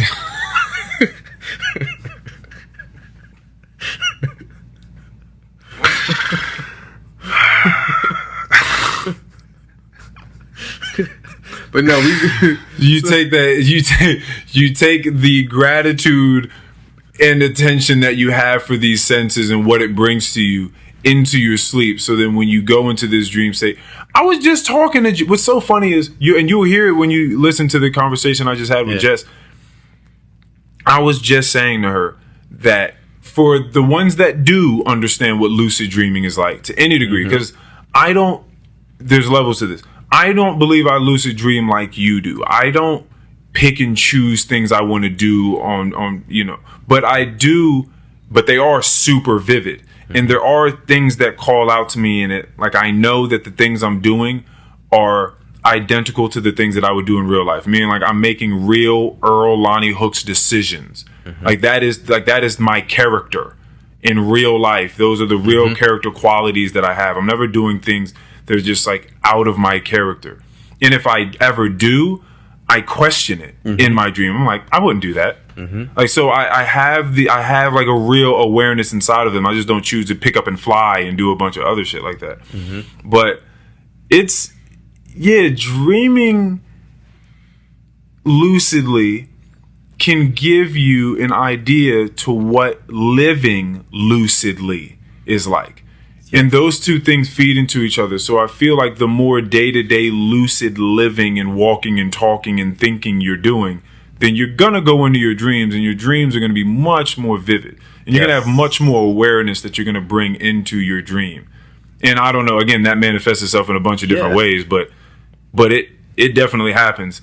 And who's to say, because this makes complete sense with you and Tesla, that this is where things get weird. All right, here we go. Because this is this real and not real discussion. Right. People talk about it when it does come to the psychedelics. That's not real. I've done it with people and they're like, man, like that's really cool. We had that experience, but like it's not real. And here's my thing. I don't know if we know what the fuck is like. That term "real" is loose, and I don't want to seem like a real weird person by having this discussion. But let's really break this down. States in countries aren't real. Right. Like borders aren't real. They're lines drawn on a map, right? But it's not a real thing. Yeah, it's just a planet. It's just a planet. It's just land. That's not a real thing. Yeah. I talked about this before. If you saw a guy walk outside in fucking July and throw some trash out and he had no shirt on, you'd be like, oh shit, this guy throwing trash out. If you saw a woman in America, and maybe in most parts of America, I believe, if a woman walked outside, same heat in July to throw out trash, and she had no shirt, no bra on, titties flopping, right. You'd have something to think or say about that. Most people would be like, yo, what the fuck is she doing? Right. What the fuck is going on here? Now, depending upon how progressive you are, you'd be like, hey, power to you. Right. But some people will be like, oh, what the you should go inside. Like, that's not, you can't do that. That's not real. That's not a real, like, there's no difference. Right. Like, there's nothing that's different. But the fact that you would look at it like, whoa, there's no difference. It's just another human being with no shirt on. It's just what you've been kind of brought up. Exactly. Understanding those ideas. So it's so how to look at things. So, and then when you talk about ideas and inspiration, what is real? Where are we getting ideas? So this microphone is real, right? Because it's here. This T-shirt, your headphones, this laptop, this cell phone, these lights, paintings, these walls, this apartment building, all this stuff we would say is real. Why? Because we can touch it. Okay. Well, before we could touch it, it had to be an idea.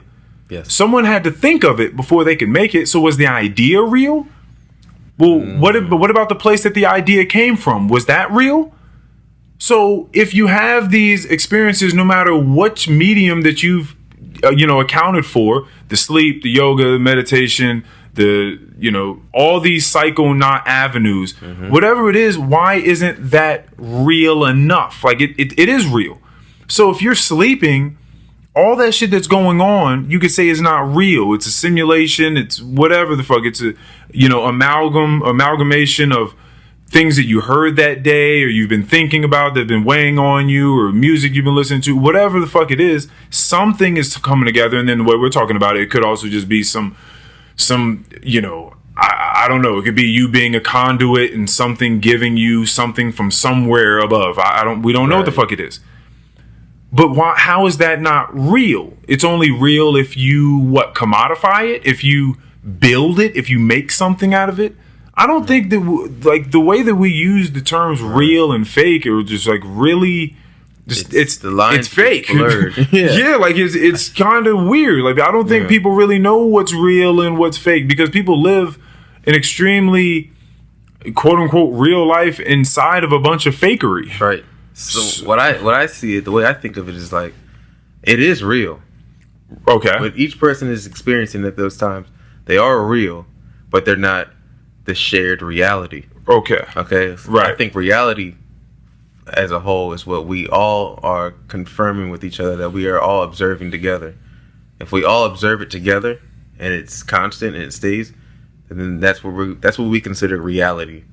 But if only one person sees it and really they see it, they confirm it with themselves, yes, I'm seeing this, to them that's real. Same with alien abductions and stuff.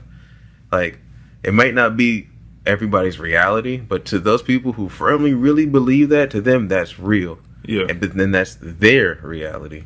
And that's what's so weird about these days, my truth. Yeah. The truth, what these things are. People are really talking about these things. And the reason why people feel like so much is fucking crumbling around them, at least in this country I can speak to, is because it seems like we're having an issue with what is real and what is not. Yes. We're having completely different conversations on what is reality and what is not. People are not, because in order to have a conversation, there has to be an infrastructure. There has to be a firm basis on what reality is, so then we can have a conversation inside that. Right. But if we don't agree on what reality is, then we have a much larger, much deeper conversations that have to happen. And you can't even, it's a non-starter. Yeah. You can't even have conversations because your reality is so far from what mine is. You may not even think that this conversation is worth having. Right. That we can even have conversation because conversation isn't even what needs to happen. Right. Because in your reality, conversation with someone that is me, that has whatever understanding I have of this situation, bar like, none, is the stupidest thing you could do. Like, think of this, like either little kids with imaginary friends, or imagine somebody who has some kind of psychosis going on to where their subconscious mind is like always on, and they can't discern from the visuals they're seeing from their own constructed brain versus what we're all shared observing at the same time. So to them, reality is way different than what we're seeing. But when we're on the outside looking at them, we're like, yeah, that motherfucker crazy, bro. Right. Like, that motherfucker gone. But to them, they're seeing what's real. Like, they're not lying. They're not lying. They're not lying. They're not lying. They're just, their reality is just different from what we're seeing. So I also have like another crazy little theory that like all the way back from it, like in its rawest form, we're really just like raw energy, raw consciousness observing, and we have this architect of a brain upstairs that's in charge of constructing what reality is going to be, and we communicate with each other to kind of form a shared reality that we both exist in. Right. And move around and move around in. But like if you were to strip far back, you know, what's really there, it's just for just consciousness, just kind of bringing in raw data. No, that's exactly what it is. That's exactly what it is. And I talk about it on here all the time, identity and what that is. When you start stripping away what your identity is. Yeah. Like if you weren't an electrician. Yeah. And you weren't black, and you weren't a man, and you weren't an American, and you weren't anything else that you could possibly be. If you weren't any of these titles that you've given yourself, if you weren't a son, if you weren't going to be a father, if you weren't a boyfriend, a brother, if you were none of these things, then what would you be? Mm-hmm. And all of these titles are like layers and a built, like you said, identity called the ego, which I think is here, I guess, for our survival. I think it's for survival, right? Yeah, we definitely, yeah. Because it's trying to, because it wants you to survive. Yeah, is it survival or is it just how we maneuver here? Like you just wear these layers of clothing like an outfit. Yeah, because I don't think that it's necessary to thrive. I truly don't. Right. I don't think that it's necessary to thrive. I think that there are people that spend their lives shaving and just chipping away at the ego and just becoming closer to people. You and I spoke about my place of work, and we talked about how large it was, and you said, yeah, that sounds like one of those places where if apocalypse happens, that's going to be where everybody sets up at. And I said, if that shit happens, that's going to be a war zone. Because any place that can house a lot of people during the apocalypse, people don't like to share, right? So they're going to be killing one another trying to find space. Mm-hmm. They're doing it today. So, and without an apocalypse. So you said, yeah, that's something weird about those types of people that just want to hoard everything. The people at the beginning of the pandemic that were just walking out of there with all of the toilet paper. You don't need all of the toilet paper. Put some of the toilet... My nigga.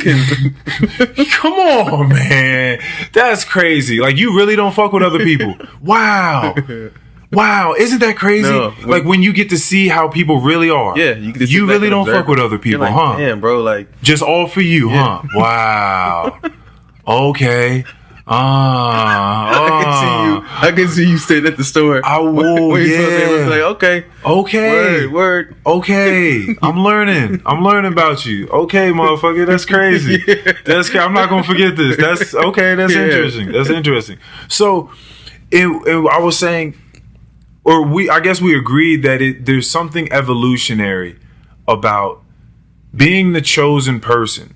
Because a lot of leaders in a lot of places, they're chosen. Some people have chosen, like real chosen. I don't talk about like fake elections. I'm talking about people rise to the top because they were chosen, because they are like noble, dignified people that can be stern and lead. Mm-hmm. But at the same time, will that leadership and that sternness also come along with knowing how to share and being kind and being compassionate and knowing how to work with people. And that shit is very, very, very important.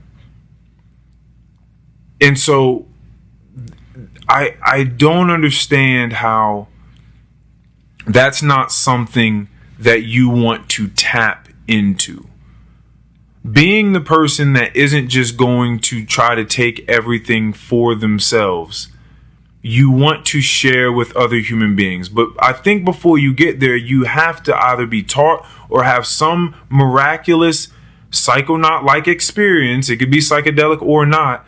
That allows you to look at another human being the same way with just the same connectivity that you've had with yourself. Right. Like you just have to be able to instinctively look at another human being and know, I want you to live. I want you to live. Yeah. I want you to thrive. If I can help you get there, I would like to do that as well. You have to have that. Man, what you just said, I had an experience like that kind of yesterday, and it was weird. So I was driving home. Remember it stormed yesterday? Yeah. And I went and picked up some food, and on the way back, like it was raining hard as shit, thunder, lightning, and there was a woman walking down the street, like where the houses are, kind of like near Clover Hill. Yeah. And I looked at her, and I was just like, that sucks. Not that it sucks that you're outside, but that sucks that I can't pull over and be like, yo, do you need a ride to your house real quick? Because of the society that we're in right now, that might come off super weird. I don't know who she is. She doesn't know who I am. It sucks that I can't just like really just offer another human a ride because there's a storm going on right now. And it kind of fucked with me because I was like, damn. But I knew the storm was going to be quick.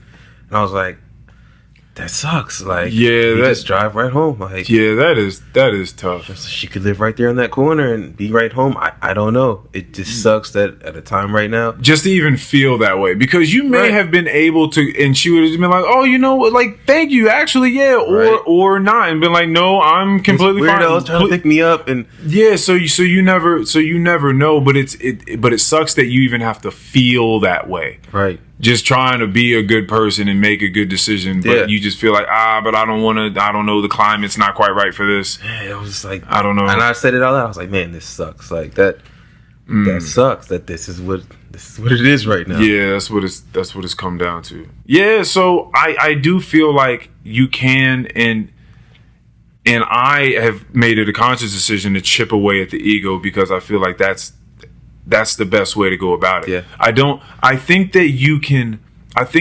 thrive with that. I think that you can be that leader. You can try to get away from the ego.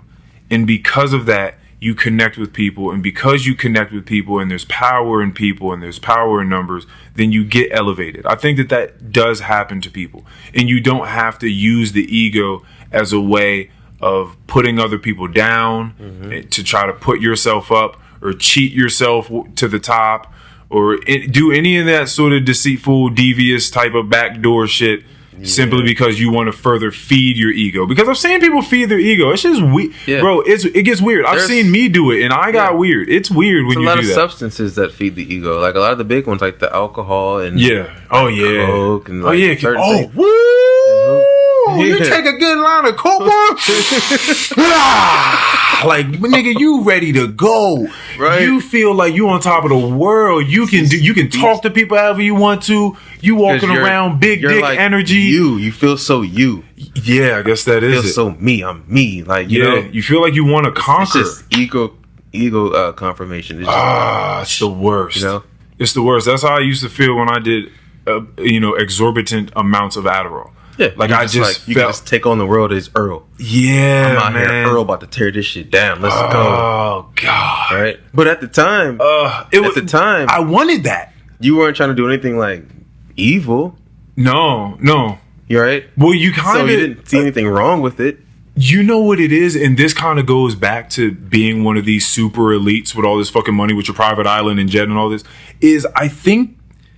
It's the confirmation, like you just said. You get to a point where it's been so readily confirmed for you that you are that nigga, that you start to believe it.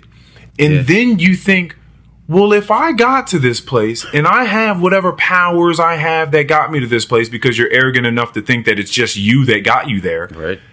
Then maybe I am better than them. maybe I am like, maybe I'm one of the fucking chosen ones. Maybe I really am fucking better than them, and I'm just reaping what I am deserving of. Mm-hmm. You know, like that. I think that can actually fuck with you, and that can just take your mind over. You get too bound to the ego. Oh man, yeah, you got to get away from that. Yeah, you can't do that shit. But at the same time, like, I can dive in and out of the ego. I can say, like, with the game, I can really, really appreciate the construct for what it is, and then I can dive into the role and operate through it and go on my missions and do what I'm supposed to be doing. So you feel like there are times where the ego is just an instrument. It's a tool that sometimes you just need to use at that point in time for something. 100%. I can get that. Yeah, I can definitely get that. It exists. Yeah, that's very true. It does exist. You know, that's wild, man. Like the more and more you open your mind, and you can just very easily appraise something or examine it and see the detriment in it or how it could go wrong. You could but then there's still, but wait. You could still use this though. It's just like technology. Technology can ruin your fucking mind if you allow it to. Right. But it can also just be a tool. Exactly. Just like everything else. All these drugs we've talked about, it can ruin your mind if you abuse it. Right. But it can. That's why the fucking yin and yang makes so much sense. That's why balance makes so much sense. And that's what I was saying with like everything just is. Right, you did say that the other day. It just is. It just is. It just is. Growing up, did you know what people meant when they said it is what it is? First of all, I don't know if people know what they're saying when they say that. I don't think they know what they're saying. Yeah. It is what it is. Because I think people are just saying, it don't matter. It's whatever. Yeah, I think that's what they mean. Yeah, it's whatever. It don't matter. That's what they mean. But that's not what it means. No, it is what it is. What it is. Like, it's just that. That's right. You have your perception of it. You have your emotional investment in it. Right. You have your preconceived notion of it, but that's separate from what it actually is. It's just that thing. That's it. No, that is a really cool place to be able to get to, where you can start looking at things and detach your ego from it, and you just like see it. Yeah. You just like see it for what it is. Right. Completely detached. And that's what people have to do in order for a lot of this argument, all these arguments and, trying to fucking get at each other's neck, because you have a horse in the race. You have a dog in the fight. Yeah. And as long as you are invested that way, you'll never see it for exactly what it is. No. You have to learn how to... emotions aren't bad. You can use those as well and use them to understand other human beings. But if you are to truly see something for everything it is, you have to detach your emotions from it. You have to just, and then see what your emotions look like over top of it afterwards or beforehand, whatever. But there has to be some point in the process where you detach your ego from that thing. So you can just see the story play out, and you can just see it completely objectively. No subjective reality layered on top of it at all. You can just really see what it is. And why does it affect you the way it does? Right. And that's where I'm starting to talk about with these conversations come into play. When you start asking those questions, you start to get answers. You're like, wait, I'm having a free-flowing conversation with myself right now. And this is kind of working. It's kind of helping me see things for what they are and not really fighting for what I want them to be. That's huge. That's it. I forgot the guy's name it comes up on my Oak meditation app, but I put it on Instagram. But it's just this quote. I've said it a few times, that it's much better to see things how they truly are as opposed to how we make them up in our minds. Yes. That's powerful. That's fucking deep. Yeah. That's definitely the truth. Yeah, all these. So what was your most recent sort of thought, or what was your most recent experience? Like, how did it go? I mean, I was just observing. Yeah. Just straight observing. I made a little tea. Right. Out when we went to the beach, And it's funny because normally when I go on vacation, I do a lot of drinking because that's my time to destroy and destruct. Go. Yo, that's a wild, just a wild concept. It's my way to destroy. Because I'm working out every day. I'm eating healthy every day. So I take those couple of days and I just go, let me just feed into the ego for like 4 days. Okay. And just destroy. That way when I get back, I'll have something to kick in and be like, let me undo all that. It's like I use it as like another driving factor. Okay. But this time I made a little tea and with psilocybin, let me be clear. And I was just observing. I did a lot of observing because the room we had was looking at the beach. And when we went down to the beach, like we're laying out, there's people all around, and I didn't want to engage with people, not because I was opposed to it, but because I was so focused on just observing everything around me and just looking at how people interacted with themselves. Everybody here is happy. The sun's beaming down. The weather's perfect. It was just like a moment of just enjoying the moment. Yeah. Very present. So I wasn't actively like running up on people like, hey, what's going on, man? I wasn't doing none of that shit. I didn't think that you would. That they depict in like the movies. It's just so different from what people get these ideas of what things are. But are they still doing that in movies? Are they still showing? Because I don't know what movies that would be, but are they still showing people that do psychedelics as just like complete airheads? Watch like Midsummer. They made people like. Oh, they did some nut shit. Well, I think that was, I think that was mixed into a different culture and a cult. Yeah, I think that was something locked into a bunch of other different things. It was like one of those Russian dolls where they just keep popping out of one another. Yeah, I think that there were psychedelics used for sure, but that was encased in a bunch of other different stuff. It wasn't just the psychedelics that made these people crazy. Yeah, that was a very fascinating movie. I remember when it was like during that funeral type of thing, or that ritual where the old people would jump off the cliff and just kill themselves. Man. And so these kids, they weren't kids, they were in college. They were probably in like what school you call that when you're out of like the first 4 years? They're probably graduate. Yeah, well, no, they're probably getting their masters or something like that in anthropology. Yeah, and so they decided to take some trip over some fucking where, and they were just doing their dissertation, I believe, on anthropology in whatever this place was, and they took a trip. And this is one of those things where in horror movies this actually works out, because you say no one's sticking around for this type of thing. 2 old people just jumped off a cliff, killed themselves. Everyone in the town is watching. Nobody we know is sticking around. But this is where this actually does play out, and it checks out because I don't know if you hang around anthropology majors. I don't necessarily, but you could tell me that anthropology majors would stick around. Yeah. Because their whole thing is studying human beings. But there's somebody. So they're like, no, this is just another culture, which the main guy said. Yeah. He was like, listen, come on, somebody's gotta do it. You know that this is just another culture. They just do it here. If you come to America, and then this is where it hit home. If you come to America, they would probably think that it's really weird that we just throw a bunch of old folks in a fucking home somewhere, and we don't take care of them. We don't live with them. Weird. We just put them in a fucking home somewhere all together. So when you look at it from an outside perspective, because we're so ethnocentric a lot of the time, putting all of our old folks now, again, there are varying cultures that don't do that.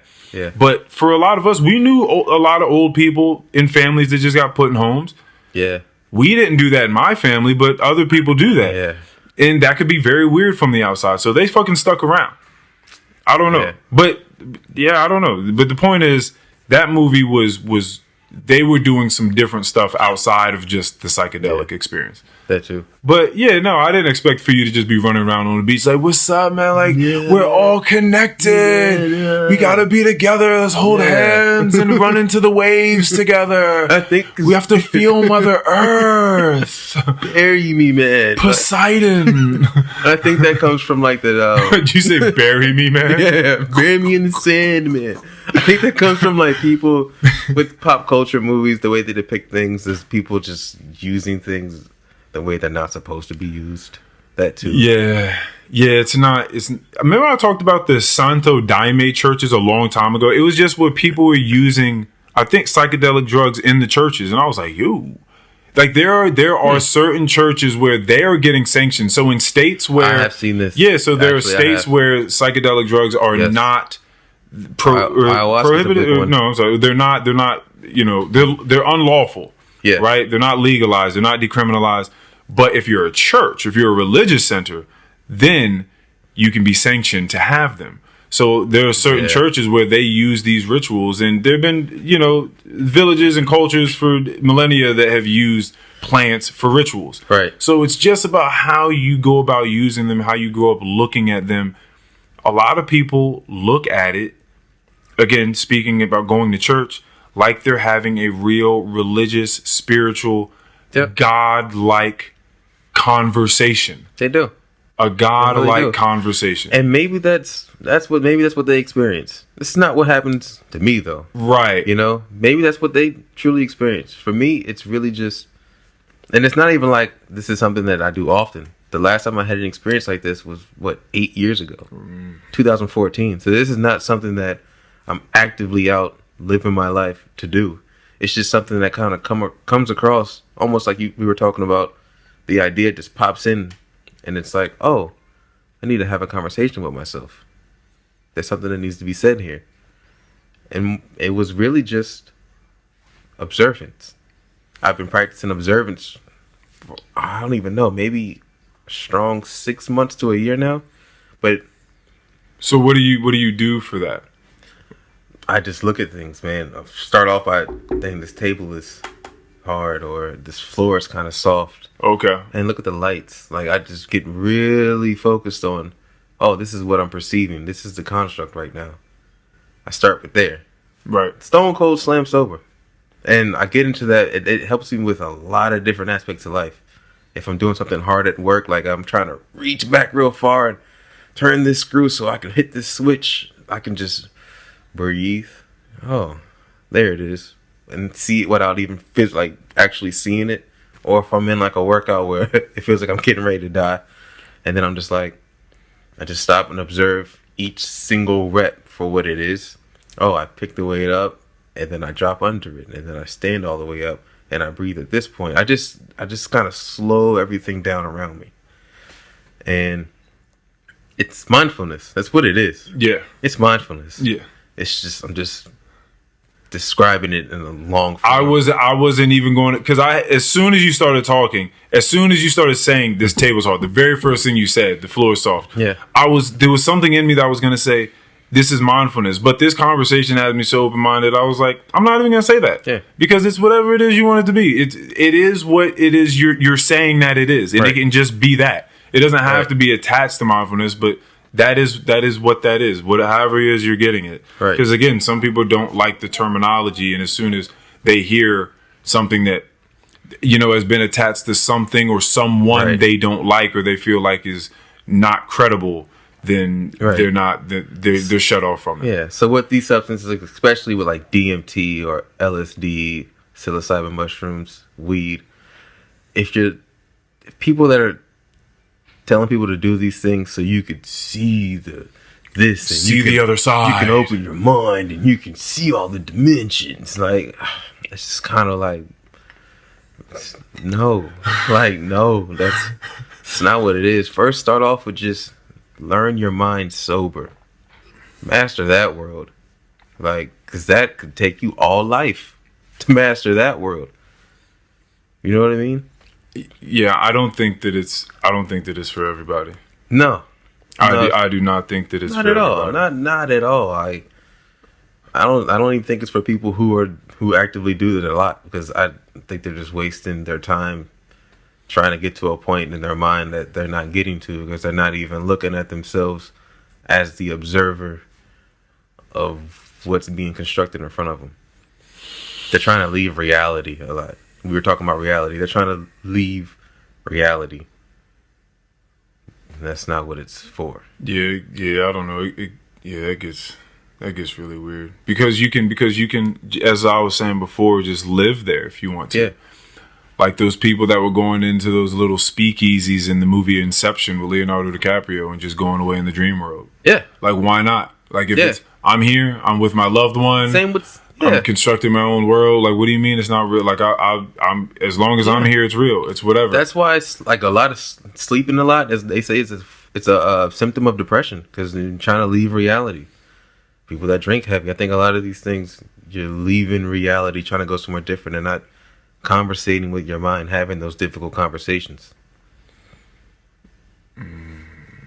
Like, So I started looking at trying to sleep a lot. I mean, it makes all the sense in the world. I guess I've never had a conversation about it, but using sleep like you would any of these other vices an escape. To escape. Yeah. Like when people go to jail a lot, or when people go to jail, like the first thing they'll do a lot is just try to sleep. I'm going to just stay asleep as long as I can. Like that way I don't have to be here. I'll just be dreaming. I'll wake up, eat, and then I'll go back to sleep. Man, I guess you use... Wow. Right? You use everything like that. People literally read books to escape. Yeah. Like you think that it's just, it's great, you're reading books. But no, some people do that simply to escape reality. Yeah. They're not using it to think or to gain new perspective on anything. They're just using it to escape. Yeah. Video games, it's not because you just really, really enjoy the technicality of this video game or the artistry behind the CGI or any of that sort of stuff. It's just, I just want to escape. Yeah. I just want to leave. Yeah. I think that's a place where people got to start. They don't even got to start. But if you're someone who's looking for how to understand and navigate the world, just start with yourself. As simple as just drive with nothing on. Force yourself to think. And I know people get those bad thoughts that creep in and things that bother them, but that's literally just a difficult conversation you're having with yourself. You'll think it through, and almost every time you'll figure out the problem is not nearly as big as what the ego's making it seem to be. You're an optimist. That sounds like an optimistic view. Like you will figure it out. You will think it through. I'm not as optimistic as you. Yeah, I mean, there's something about me that I think that I sound like I'm you. I sound like I'm optimistic, but I'm not. When it comes to, I don't think that everyone's going to solve that problem. I don't think that everyone's going to think that through. Well, not every. I'm talking people can be very bad thinkers. Yes, like that's a real thing. Yeah. People have a really hard time thinking complex ideas through. Yeah, and having difficult conversations with themselves or anyone else. So it doesn't just always end up at a good place where now there's understanding amongst oneself. It doesn't go like that. Sometimes you just think about it long enough to drive yourself fucking crazy. That's very true. And that's a place where it's like, damn, that sucks. Because the way that I think forward. I don't think backwards. So I think kind of like, I see where reality's headed, and I see where I want it to head, and I try to think and make decisions for it to head that way.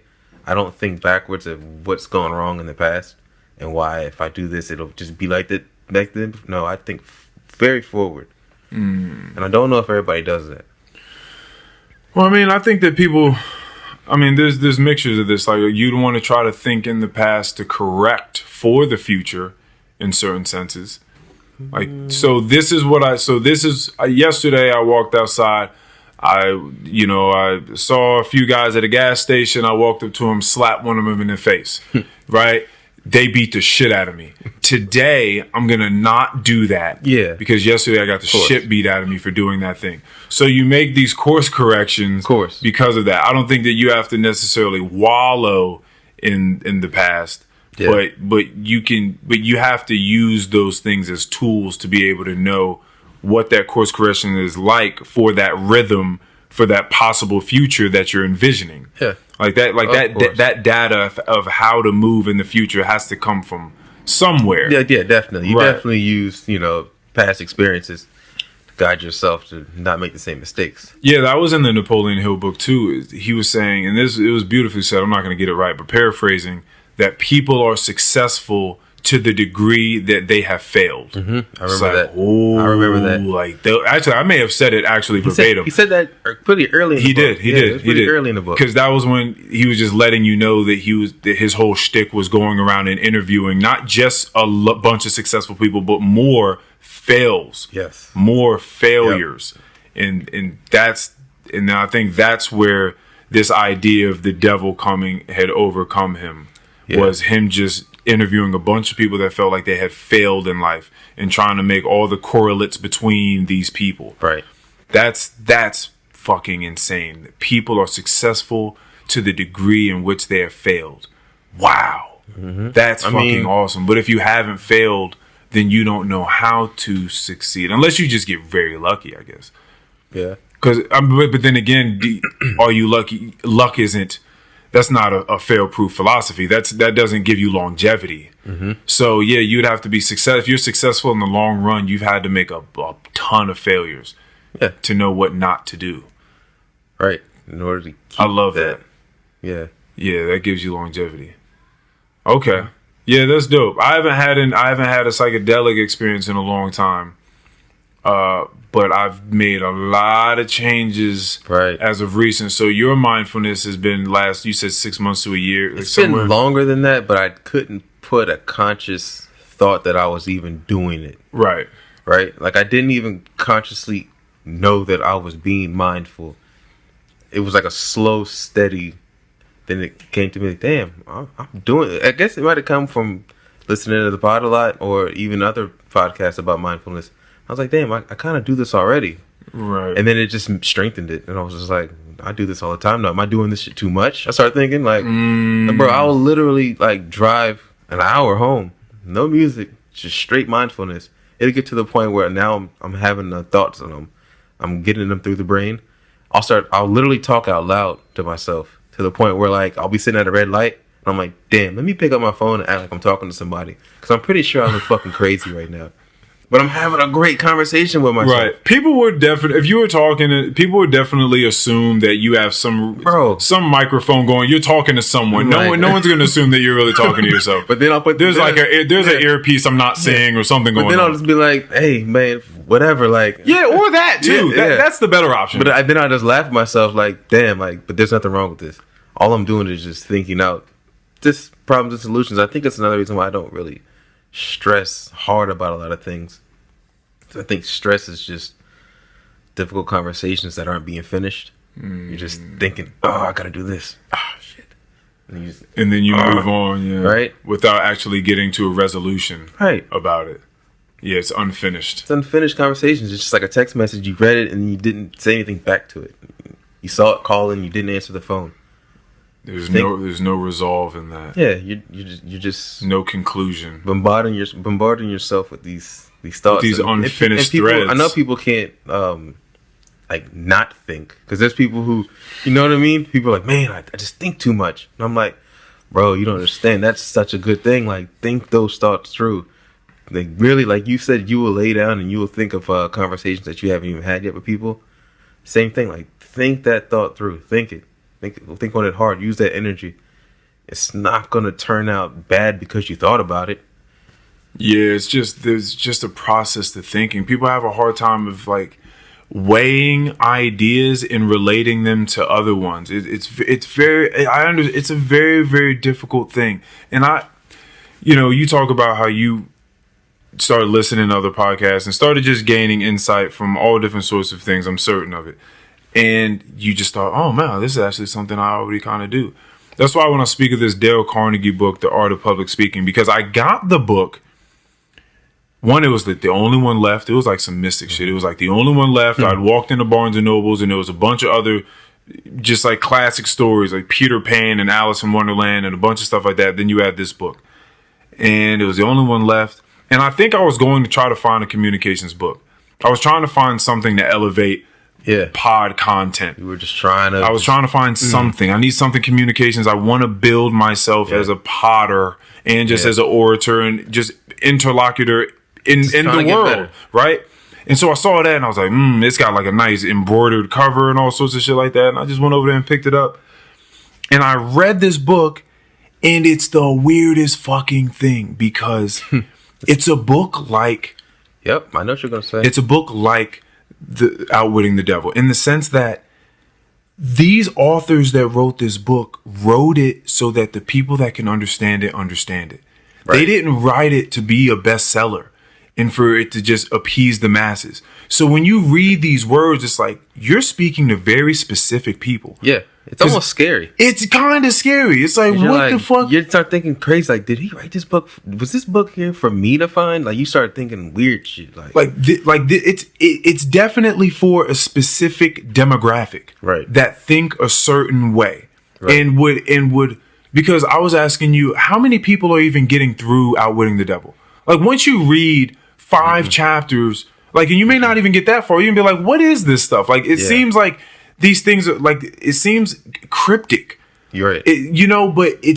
But if you know, you know. You read it faster, I think. You read it faster because these things are speaking to you. Like, he even said that in the book. Yeah. The people that you're even trying to convert, they're not even worth the time. It's not even going to happen. Right. They're going to look at this and they're going to burn this. Yeah. This ain't going to mean nothing to them.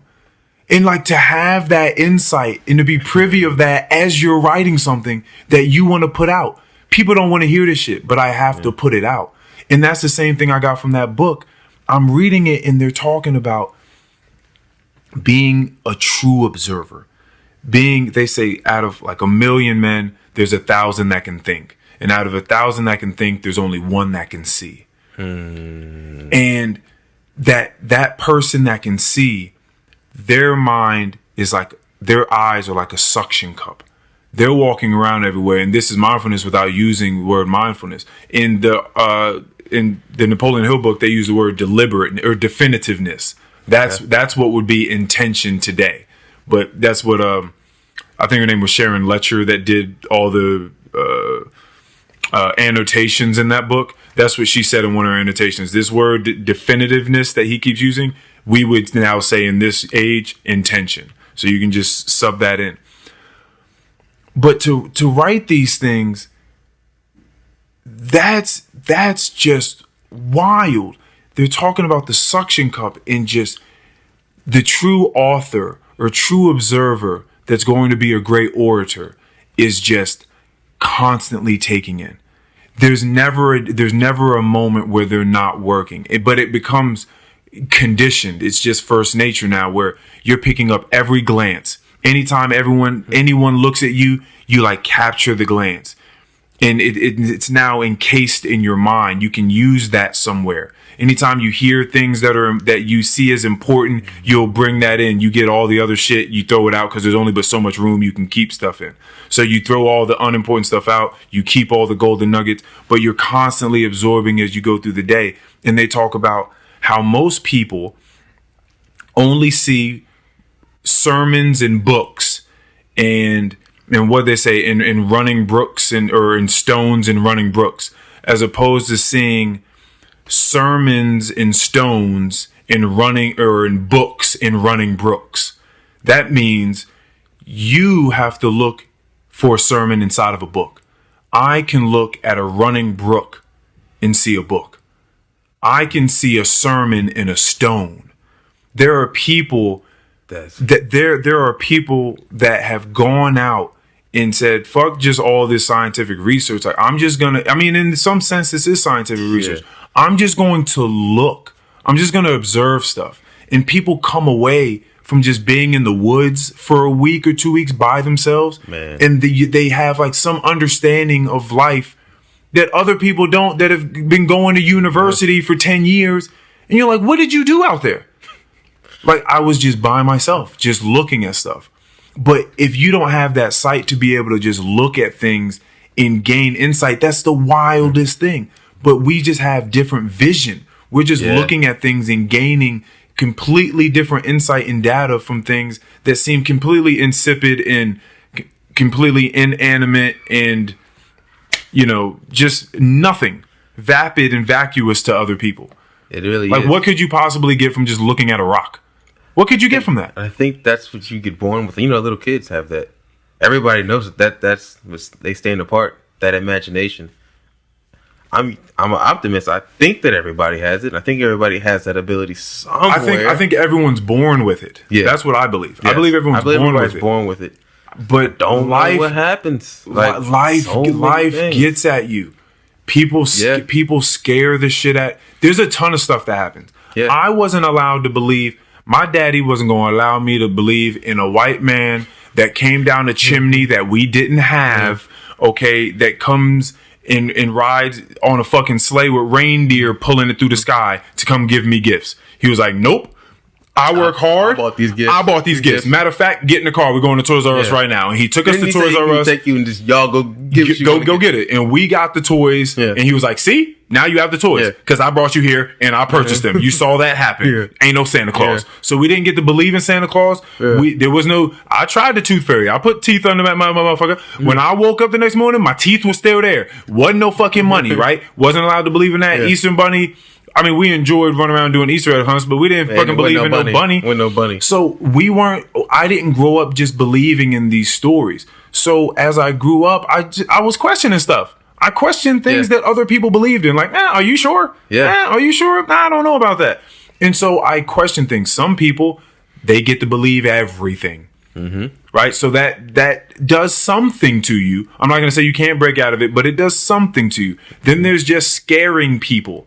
If you don't do these sets of things, that's it. You're going to burn in hell for eternity. That's scary. I've known people say to me, yo, like I'm no longer a part of that faction of people, but I remember being terrified about doing things that were not on that 10 commandment. Like, I was terrified of committing a crime of any of those sorts. Like I was absolutely thinking I was going to go to hell. I remember thinking, so-and-so doesn't go to church. I had a friend tell me, actually I had the lady tell me that she grew up and I think like her mom wasn't going to church. Like her dad was huge in it, but her mom wasn't going to church. And she was like, I think she started bawling. She was like, Dad, like mom's going to go to hell. Mm-hmm. Like she's going to burn in there. Like why aren't we doing anything about it? Like we have to say she's going to die. She's going to burn forever, Dad. Like that sort of terror in a small child. It's crazy. Is not right. That's just not right, bro.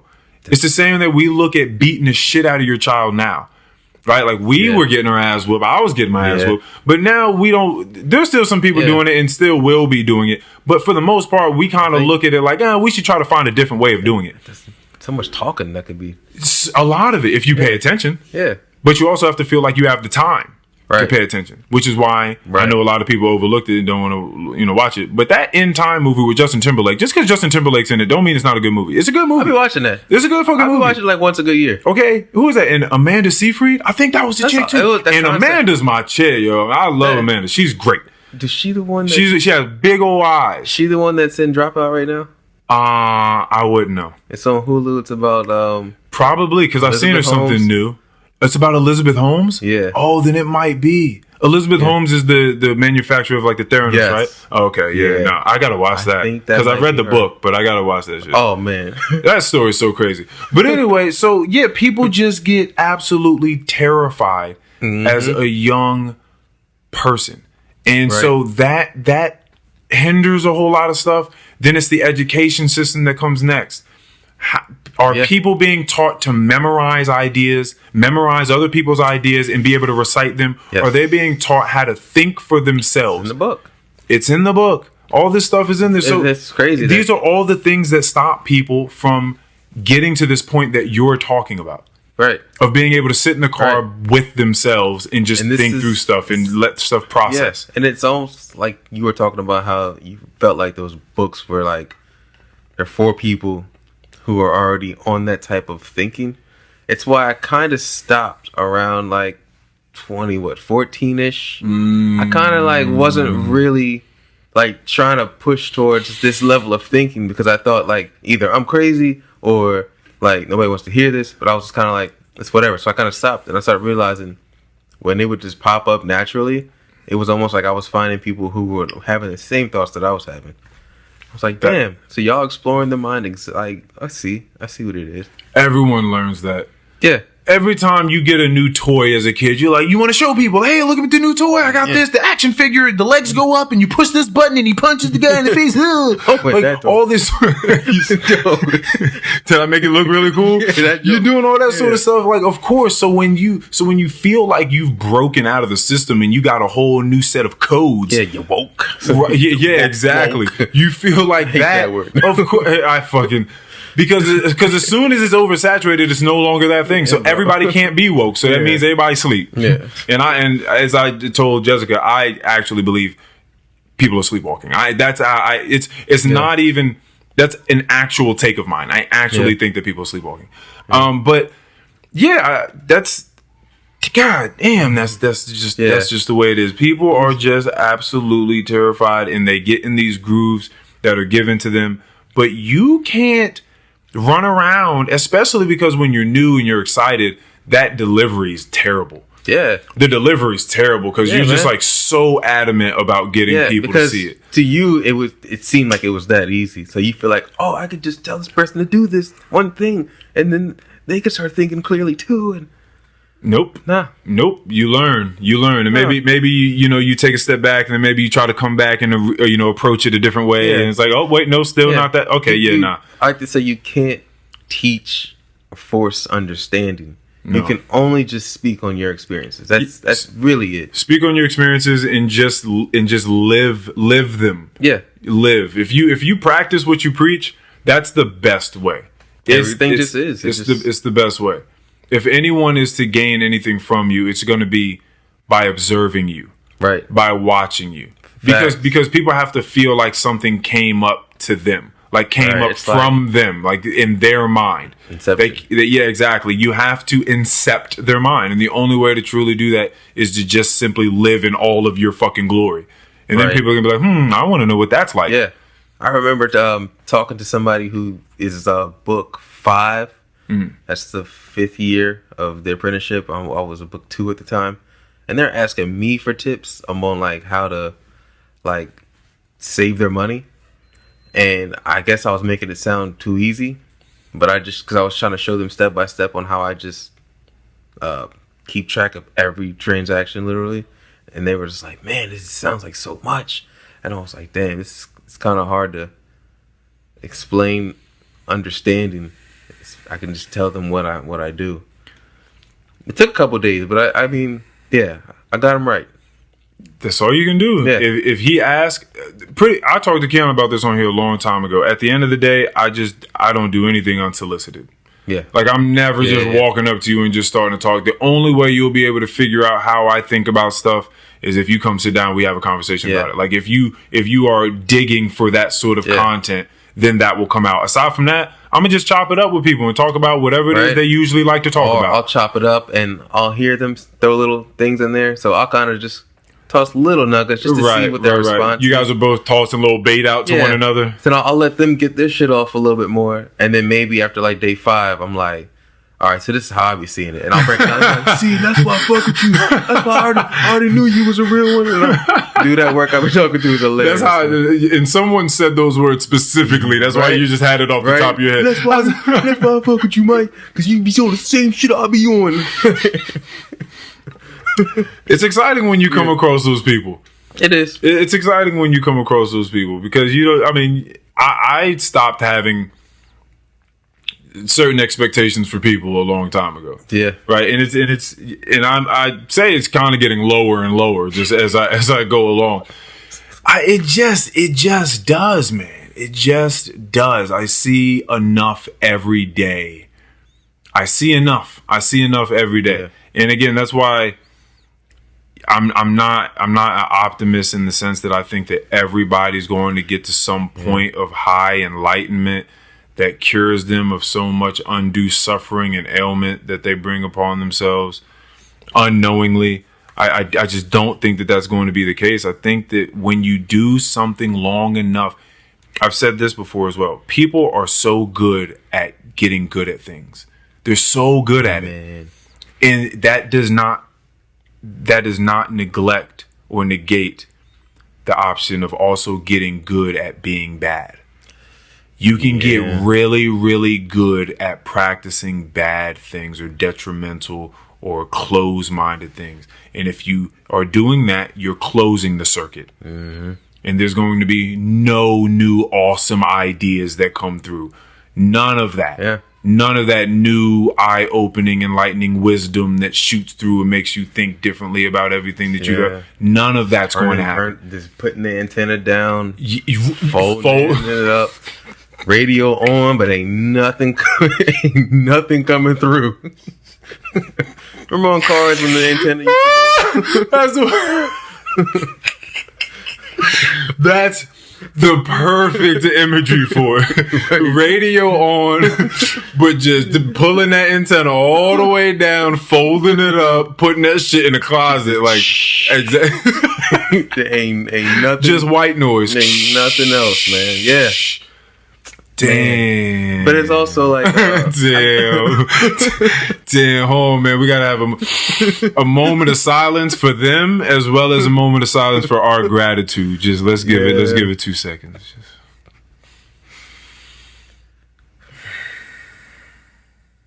All right, continue. But like you were saying, you're not an optimist. I think I thought of it. I'm more of like a very open, inviting neutral. Okay. So like, here's an example. Because I drive to that damn city every day and drive home, and there's been multiple times when I've avoided accidents from people who are not paying attention. I don't even use my horn. I feel you. I just avoid it. Like, okay, now are you paying attention now? All right, now let's drive. And because there's no point in me honking the horn all hard. It's not going to correct their thought pattern. It might just cause them to and smack into something else. So I just avoid it, do what I got to do, and we just survive. And there's been times where people have just come barreling through. Their light's clearly red. I'm the first car with the green. But I look. Oh, okay, he's still driving. So I'll just creep close enough to where it's going to look scary to him. And I'm like, yeah, man. Like, you gotta start looking, man. Like, oh, man. I look backwards when I'm slamming on brakes because people slam on brakes all the time. I know how much room I have because I don't be up on people. Right. But I'm always looking in my rear view when I'm slamming on brakes because there's always somebody. There's plenty of times where I've seen, oh, okay. So I had to swerve to the side. Now they're slamming on brakes, skirting to not hit the car that was in front of me. And they're like, what the fuck? And I'm like, yeah, I saw you. No honking on brakes, no cussing nobody out, none of that. I'm just, hey, man. It's very wild because driving cars, it's a death mobile. Yeah. It's so deadly. And I think because it's so normalized, so many people do it, like you don't think about it as much. Yeah. It's like any of these days could be that day. It's because there's so many other brains controlling cars individually. Nobody's in sync together. Thinking this through. Okay, so clearly you're in favor of a hive mind between these automatons. I know that it can go wrong and somebody can hack it and make everybody's car go 100 miles an hour and smash. I know that's a possibility. That's crazy. I know that's a possibility, but like people don't even practice the art of looking like 4 cars ahead for brake lights. You know? Yeah. I'm looking at the farthest brake light ahead of me that I can see. So if I see that, I know I can just let off the gas. If I see the next one, I can still wait. I don't have to even tap the brake yet. You know, but if there was a way for cars to communicate with each other that, hey, 4 cars up, this guy's going to try to get over. That one could slow down as a group. That one can get over. It wouldn't even be like a incident. So when we were texting in the ALW chat the other day when we had gotten word that this guy had killed his grandma and then ran into school and shot 16 children and 2 adults, right? And you were saying, you led off your text message with people are not happy with themselves in this country. Mm-hmm. Like they're not. And they're constantly trying to keep up with the Joneses. They're comparing themselves to everyone else. And when you do that, there's always going to be somebody that has more, is doing better in some way, shape, form, fashion. Yeah. So do you have any sense of what you feel like could be done? Now, I know that everyone has their own neurochemistry, their own background, their own DNA. But do you think that there's anything that we could do that would cast a large net over as many people as possible that would be like a one-size-fits-all, even though I know that doesn't really exist, but a one-size-fits-all remedy, like something that people should do or try to think about that would get them out of being in that sort of space? Like, because that's wild. I've been saying that we're going to be seeing the ramifications of COVID for a very long time. People are not healed and haven't been healed. They weren't healed before that. So they definitely aren't healed now, and there's just a ton of stuff going on. So what do you have any sense of what I don't have like everybody needs to do this or everybody should do that. We should be doing this. We should be doing that. I think it's a large collection of a bunch of decisions that need to be made at small scale growing up. Mm-hmm. Like we should be getting kindergartners into mindfulness. You know, we should be having places where people can just go and release whatever kind of frustration that they have. That's where you're gonna build that destruction, fucking free. That destruction playground. Yeah, I mean, like the best place is the gym, but I mean, hey but man, people don't, you know. But I mean, there's just look. Then you get to a point where you don't even want to look. Look what just happened. You get to. I feel like there's a point, and I felt this in myself. And we've actually kind of touched on this for a second. I'm sorry to cut you off through your answer, but I feel like there's a point where you learn certain things, and you learn them to the degree that you understand that most people are not going to do the things that you're willing to do to be where you are. And then once that happens, you stop sharing information with people. And that's a little bit of what you just talked about. Like we stop sharing information with people. And I feel like that happens all of the time when people become elites and they found, you know, new ways of nutrition and gaining new money and investing and living.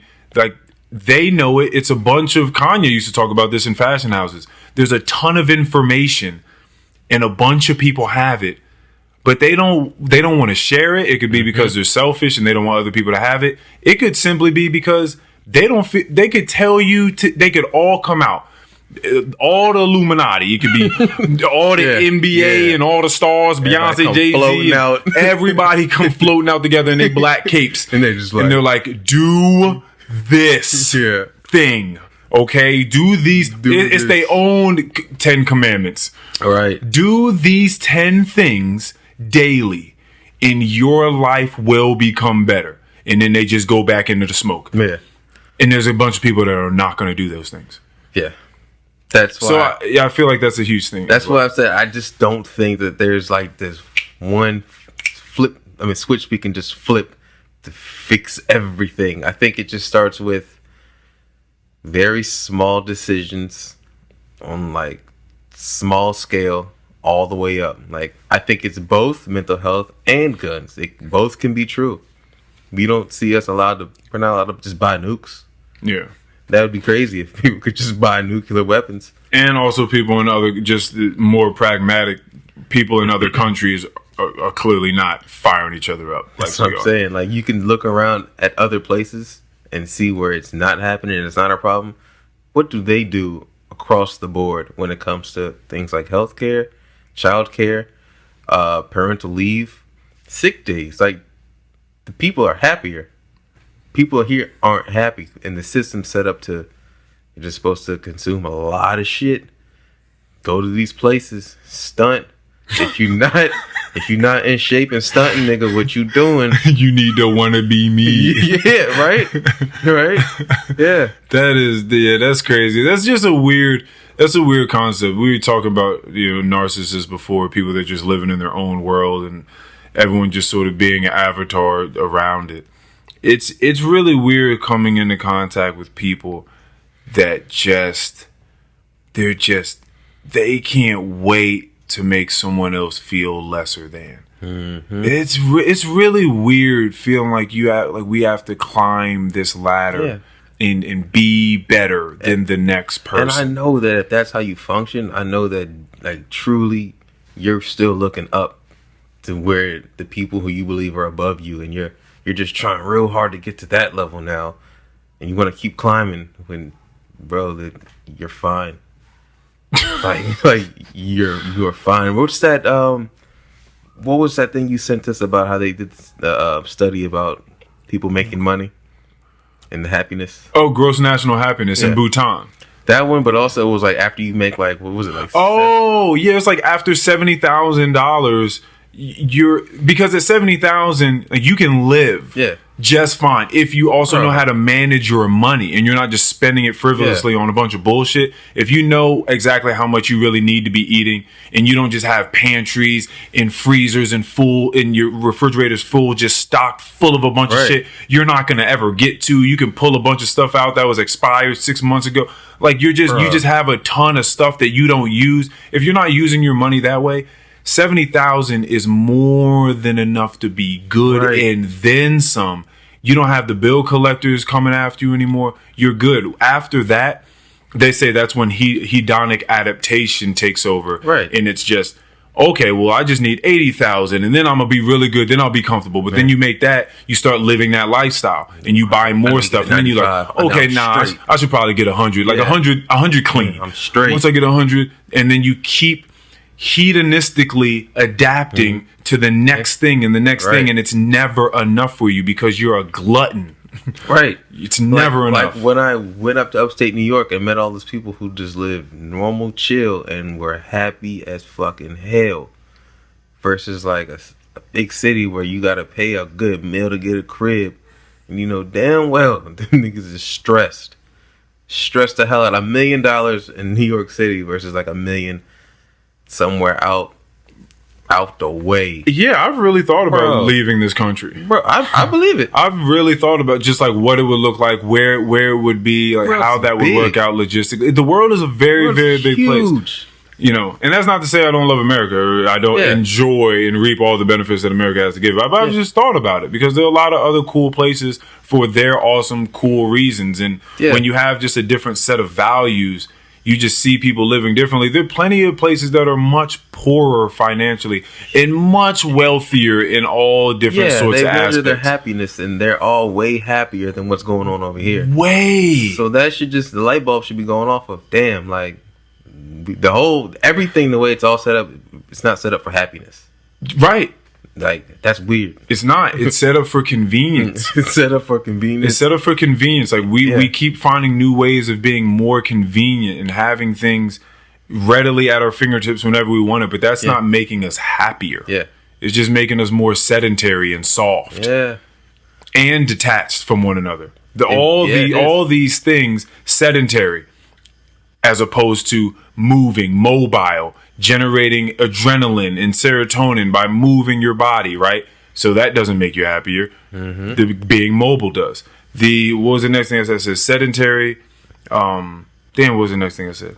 I said sedentary, soft, not working hard towards anything, not having like a meaningful purpose in your life where you do something that you really love doing. Because if you just have that in your life and you can do that for a few hours a day or a few hours a week, that'll mean a whole lot to you. But just something that really connects with you and you're like, I gotta do this thing. Like this almost feels like what I was put here to do. That thing will give you something. So having that meaningfulness, that's something that you will find in a lot of poor places. And then the last thing I said was disconnected from one another. That's another thing that all the technology can and has done to us. But the opposite, being in a poor country and not having those things, is a bigger sense of community. Yeah. So now what you're trying to do with the technology is build a bigger sense of community, but yet you're getting further away from a bigger sense of community. But if you were just sitting there, like, I get it, being able to talk to people in fucking, China and Taiwan and Sudan and France and the Netherlands and everywhere, that's awesome. And being able to get all the information from all those places is awesome. But you know what's even more awesome? Is sitting down with a bunch of people in real time, just listening and having conversation, breaking bread together. Like that's a realer thing, and that's really what we're made for.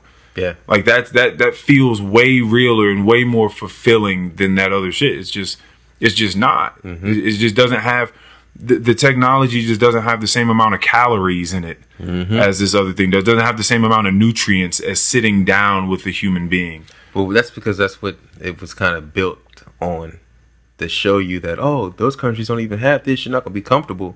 You might be happy, but you're not going to be comfortable. It's kind of what's being told. Right. You just look around. You know, you can go visit those places, but you got to come right back, right? I think what's gonna happen is like some kind of natural disaster that'll kind of reset the human psyche to the point of basic survival. I don't know. I don't know, man, because we just went through and are still going through a pandemic. We did, and I don't know if we're seeing. But I'm thinking. I mean, in some ways, people have found great things. I think it'll always be those people, though. Yeah, it'll be the people that came out and found something artistic about themselves, or found some entrepreneurial element about themselves, or they figured out how to go deep within their psyche and come out with more enlightenment and clarity. Or whatever it is the case, it'll be those people. Right. And then, so if another disaster comes, it'll be those people again that find something. And the other people that don't look at things that way, going back to the psychedelics, when I say it's not for people, that control that people have to have over things, and that just unwillingness to set free your preconceived notions about things, that's the name of the game when you're doing those things, because you have to let go. There's no other choice. You can, or you're going to have what they call a bad conversation or a bad trip. You're gonna have a bad time. You're gonna go through it. So I feel like that's just kind of always the case. It's just those people don't know how to open the circuit. Yeah. And if you don't know how to open the circuit, it's just rough, man. It's just very rough. And then of course, again, because I don't want to make this seem like it's just everyone's choice. It's not. There are ton of places where you grow up and you are fucked from the jump. Fact. Just like the game of Monopoly. Yeah. You can't. That's why if you're playing fairly, everyone gets the same amount of money at the start of Monopoly. But when we come into this world, everybody's not getting the same amount of money. You're not starting the game at the same spot. Nope. So some people, bro, I was walking around in the Chantilly area. What's it called? South Riding, all that, just big houses, beautiful, everything manicured. Boy. It looks like Pleasantville. Like, it's just beautiful. It looks like someone's dream you get into some of these places. Bro. And I was walking around like, there ain't enough, like, edge for me. Like, I need, like, come on, man. Like, give me a homeless person. Like, give me, like, I need somebody, like, somebody gotta get everything too good out here. Yeah, some gotta, like, damn, like, y'all don't got no issues out here. That's how I felt when I went to Vancouver. That's when I went to British Columbia, bro. I was walking around like, damn, a little too nice out here. There was homeless people, but it was like they ain't walking up on me. Like, they chilling, people giving them food. Like, they're not giving them money, they're giving them food. Oh, homeless people living their life. Like, depending on, apparently. Well, I don't want to say that. I don't want to say that. That was insensitive. Depending on what side of the bridge you was on. Yeah. But like, everybody was just so weirdly nice to me. It came off as eerie, and I was like, oh, it's because like they really are just nice. Right. And I've noticed that you're just growing up in a place where your children can run around outside. Everyone's looking after everyone, so there's no issues. Like, people are going to nice schools. It's sunny out. Again, the trees are out. People are walking their dogs. They're jogging. Yeah. Everything just looks fantastic. Yeah. But then there are other places where it's the complete opposite. Because in those places, the South Riding type of places, you can just walk around and it's beautiful and you're proud to walk around that place. And you're looking around at nature and you're breathing in fresh air. And those things could be opening the circuits for you. They could be allowing for more information to be streamed into your consciousness, for more wisdom to hit you, strike you like lightning would. But then you're growing up in this other place where it's dark, and it's dingy, and there are abandoned houses boarded up. But you see these sort of like zombies in there fucking tweaking the fuck out, and they're running around and they're stealing shit. And they're, fathers running away from their children and mothers leaving their children, people selling their fucking children for crack rocks. There's a ton of there's alcohol, drugstore, alcohol, gun store, McDonald's, alcohol, gun store. And that's the hood. And so how are you supposed to walk around and feel prideful of that? How are you supposed to let your kids run around? How are you supposed to breathe in what is not fresh air and feel good? Like, it's It's just not like that. You see a fucking dead body in an alley or something. Like, what the fuck am I supposed to do? How is my psyche supposed to be open? How am I supposed to make it out of here? It's tough. That's crazy. Very tough. That shit is that's crazy. It's a tough place to even be, like, because I used to have to park my car there from the last place our last project we were doing, and that's where I was parking at. And I was telling people where I was parking at, and they were looking at me like I was crazy. But like, I mean, I walked around kind of just observing it all. Never had any issues out there. Because I don't know if it's because of the way I walk, if it's because I'm light skinned. I don't know. I don't know. A little swole. I don't know what it was. Yeah, it could be a mixture of things. But knowing how to present yourself in certain places is a huge part. Yeah, because I just looked the part. I just thought of this word the other day. Mark. You mark it. Yeah, but I thought about it. I get it. Because out of place. You look like exactly like you're marked. Yeah. Like you are a mark. Yeah, like that party. Yeah. I looked at, me and my friends, we looked at a place. We were a mark and we were marked and we were struck. Yeah. Yeah. We were struck. Yeah. And so that's a real thing. You have to know how to how to fucking compose yourself when you're in different rooms, when you're in different settings. That's extremely important. Mm-hmm. You definitely don't want to be a mark anyway. You don't want to be looked at as lunch. Food. You don't want to be looked at as food. Yeah, because you can definitely that's real. Like, bro, nigga, you are food out here. Yeah. We just see, like, bro, we can just come get you. Yeah. Exactly. Just come pick you up. Nigga, you are food. you looking like easy. You looking like you green. Like you be ready. You are fresh. Yeah. Out here. Right? That's crazy to look at someone like that. When you talk to certain people from these places with the same like thought processes, they say the same thing. Like, man, it just is. This is what it is. This is what it is. I get it. And I get it's a jungle. It's a concrete jungle, no? Yeah. It is the jungle. It's, bro, out here, our mind is different. We have to eat. Mm-hmm. I've been hungry. I got 3 kids. They've been hungry for the last week. Right. I got to eat. We got to eat. Big on substance abuse. It's crazy. Right. I mean, every place. But when you get a lot of people packed in with the same kind of thought processes going on, I mean, it's just a very hard place to be. That shit is insane. Like jail almost. Like, yeah, it's like it's people like in there not thinking. It's like a dense, because you have smoked before, you understand this correlation, but it's like the densest fog or just smog. I want to say smog because that entails that it's toxic. Yeah, it's like just a toxic fog that just sets in your mind. You cannot see through that shit. You don't see too far ahead of what's going on. You just try to make do with what's next in front of you. That's it. Yeah. So man, that's just fucking. Mm-hmm. You just gotta be grateful, man. People truly do have to just count their blessings. I know that's like cliche, these but places here technically should be a way better place than elsewhere, where running water is not available.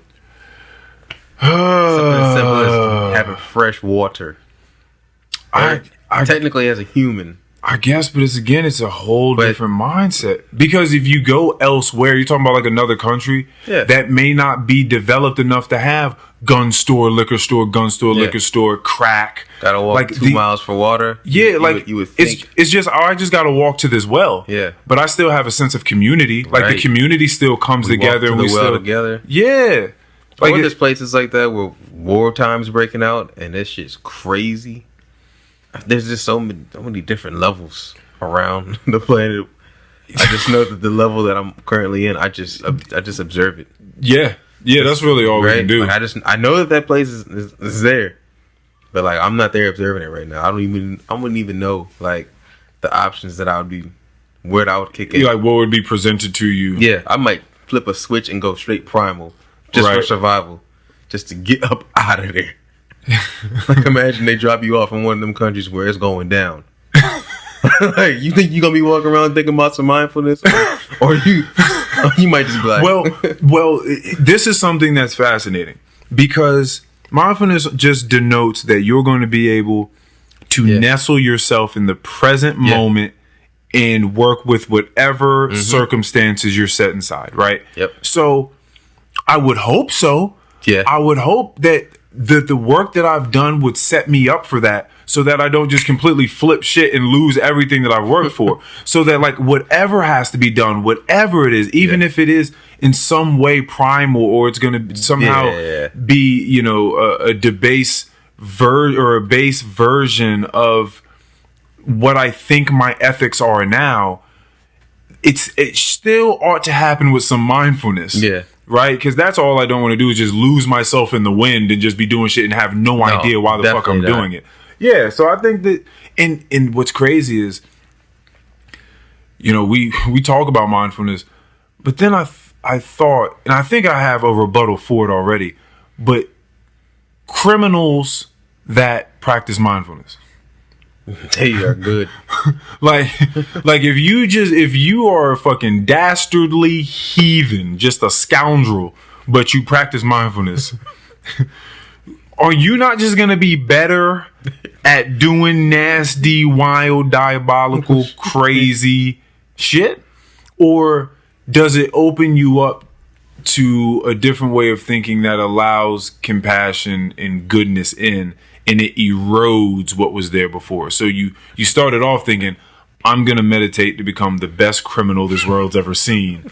And then through meditation, you become better. Because if I was a criminal, I would definitely take up meditation. Yeah. I'd be like, I'm going to construct the best bank robbery that the world's ever known. I'm going to take the next 10 years meditating on this bank robbery. And I think they get successful and they don't get caught. There's a lot of people that just did shit that they never got caught.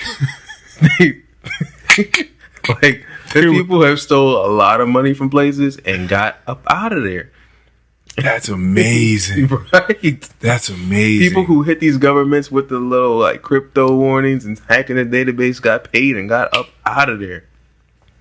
Oh yeah, those are the real thieves, right? Because I'm thinking of like Ocean's 11, like doing groundwork, breaking into places and stealing artwork. Yeah. You're talking about, those are the real thieves. You're right. The people that are doing it online, like those are the real people. Got up out of there. Wasn't it one a couple years ago? They hit like Miami, like the city governments, and they would hit them with like a message of, yo, send this much Bitcoin to this address, or you're not gonna be able to get back into your like city servers. Like it was something along those lines. Damn. They hit a bunch of cities, and they got paid.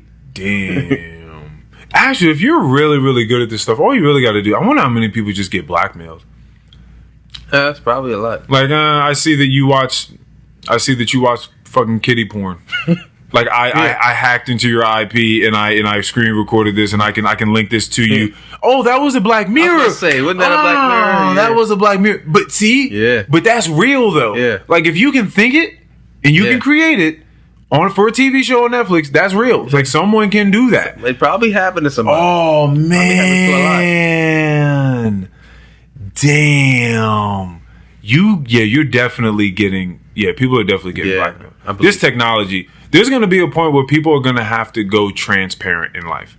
What do you mean? There was a movie based on that, and I think it was called like Circle, and not the Circle you made us watch. There was another one. I think it was called Circle, but the storyline was that there was far in the future, and people were going transparent. It meant that they would have. We're looking at his. Oh, he going out. He got the Ice Cube shirt on, got the socks hat. Oh, he going out just NWA style. Nigga, I got these Hoochie Daddy shorts on too. Yeah, because you got to show off the tats. You don't just get the tats on the legs for nothing. I don't have a haircut right now, so yeah. Got the hat on. Yeah, yes sir. First Friday. Nice. Folk, we talking about? Oh yeah, criminals. Black Mirror and criminals. Circle. Oh yeah, so people going transparent, meaning they would just pretty much just think of IG Live 24 hours a day. Okay. 24 hours a day. Okay. You're brushing your teeth, you go into the bathroom. I think there would just be like moments where they cut it out. Like if I'm gonna like take a shit. Yeah. Like it would cut out or something like that. But for the most part, it was just on all day long. I'm showing you everything. And it got to be to the point where if you're not showing every day, what are you doing? Then people are peering in like, what are you afraid of? Show it to us. Like what are you doing back there? And so that's where this lack of privacy and technology sort of gets us. So it's sort of like a Black Mirror episode, but made into a movie. Yeah. Where it's like, if we continue on with giving our privacy away, at what point is it we just live and we show everybody every aspect of our lives? Yeah. It's weird. It's super weird. But I mean, I've seen that outcome of like everything just kind of, they know everything about you. Remember, I used to always think that, but I started thinking, well, if they want to come get me, like, come get me. Like, I'm just Mikey. You know what I mean? Like, I love when people be online, like, bro, you know they can see you check your faces and they check your fingerprints. Like, bro, they don't want you. You're not doing nothing that day. I don't know exactly what that means. I hear about the data, right? And if you don't have to pay for a service, then you are the product, right? Yeah. Meaning that they're taking your data, they're selling it to corporations so that they can figure out how to better, use the algorithms to sell to you. Alexa's always listening. You start talking about shoes, you're gonna start seeing ads for shoes. Right. Alexa was listening. Exactly. Even your phone. Exactly. Yeah. Your microphone's on, all these apps to use your microphone, all this sort of stuff. This pod. Yeah, the pod is out here. They don't listen to 120. This is going to be 121. Yeah. Somebody might be listening live. Like, you know. Yo, but listening to this recording, that sucks. They were like, yeah, this nigga Mikey and Urban talking about wild shit. If that is your assignment, that's your assignment. Listening to the ALW pod live, that sucks. They might really enjoy it. They might be like, yo, this is, you know what? Like, like, we don't really got to run down on them, but they talking about some cool shit. Yeah. I mean, you never know. Yeah, you never know. We building these damn data centers. That's why they are big memory cards. Oh, just like huge hubs of memory. Yep. For the world. Yep. Whoever the customer is, you know what kind of data it is. So if it's Amazon's the customer, you're looking at like Alexa, Amazon websites, just anything to do with Amazon and what they control in the website service. If it's Facebook, you know it's Facebook things. Instagram, WhatsApp. If it's Microsoft, it's whatever Microsoft's got going on out here. Yeah, people worrying about data collection. I had a friend talk to me about how he looks up at the sky and thinks about like asteroids coming down and just like blowing things to shit, or like I be having those dreams. That's hilarious. Or, you know, aliens. People love the alien talk. You love alien talk. Extraterrestrial. Yeah. Some things don't necessarily like engross me, or I don't find them engrossing content unless some way you can sort of map it back to something that I can do with it. Right. Or relate with it. And information is cool, and it can be told in a story-like way that'll grab me. But aside from that, when I get done, if I'm just thinking, all right, well, I guess I just go back to life doing the exact same thing. It doesn't make any sense to dwell on it too much. So when it comes to, because there's only been so much I can actually fucking control. So when it comes to the data collection, it's like, oh, they have this, they can know this about you, and they can, you know, sell to you advertisements. I'm like, bro, I don't have to buy it. I don't have to buy it. I'm going to control that I don't have to buy it. Yeah. I'm going to control my sense of, you know, impulse and compulsion. That's something that I can control. Aside from that, I'm not doing nothing. That's the thing. I'm not living in a way that I'm ashamed of. So they can go look through the stuff. Might be it. Yeah, that might be it. that might be the cure to things. Just don't live a nasty fucking life. Like, just stop being a scoundrel. Nothing to worry about. I'm chilling. Yeah, that's it. That's like dudes who be selling a little bit of weed here and they're like, yeah, man, you know the feds is watching. They not watching you. They're not watching. They saw that channel like whatever. They're watching Young Thug. They changed that channel quick.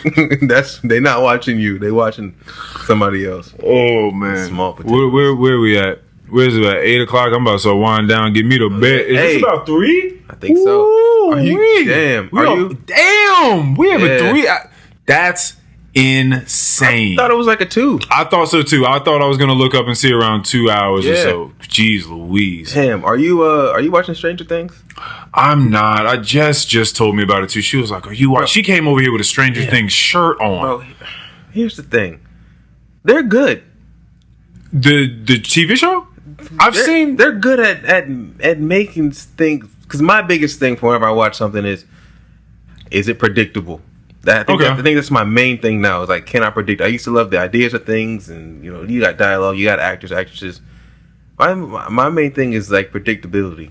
And I saw season 4, and I'm like, bro, like there shouldn't even be a season 3. Who's still living there?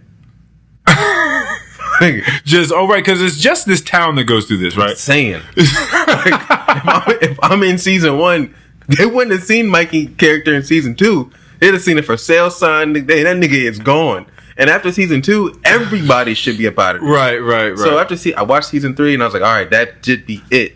And I was like, they're making a season 4 with these tall old ass kids now. I was like, all right, let me just watch. Let me not hate. All right. Let me not hate watch. Okay. And I'm watching, and I'm like, damn, how do they have my attention right now?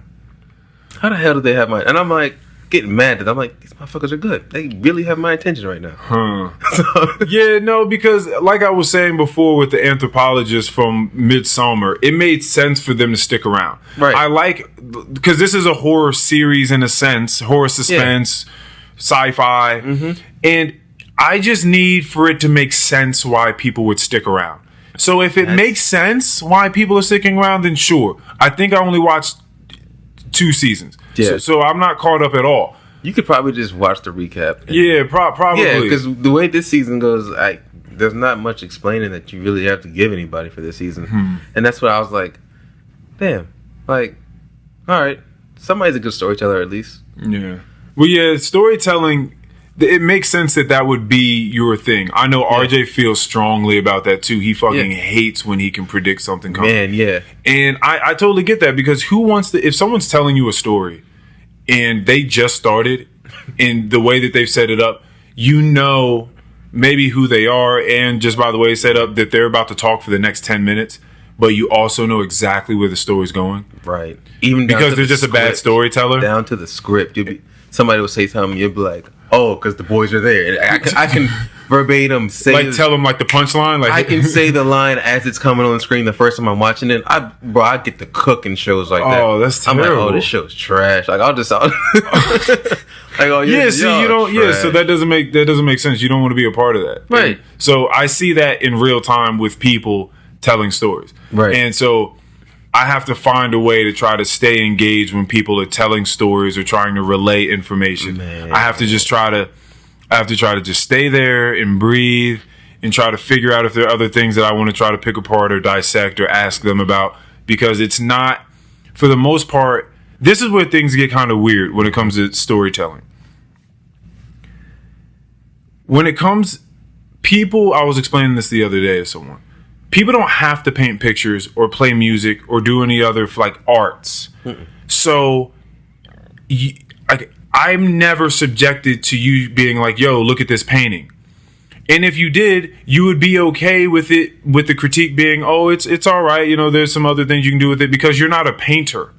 But when it comes to communication, it's something that we all do every day. So it's difficult to tell someone that they're not compelling to listen to.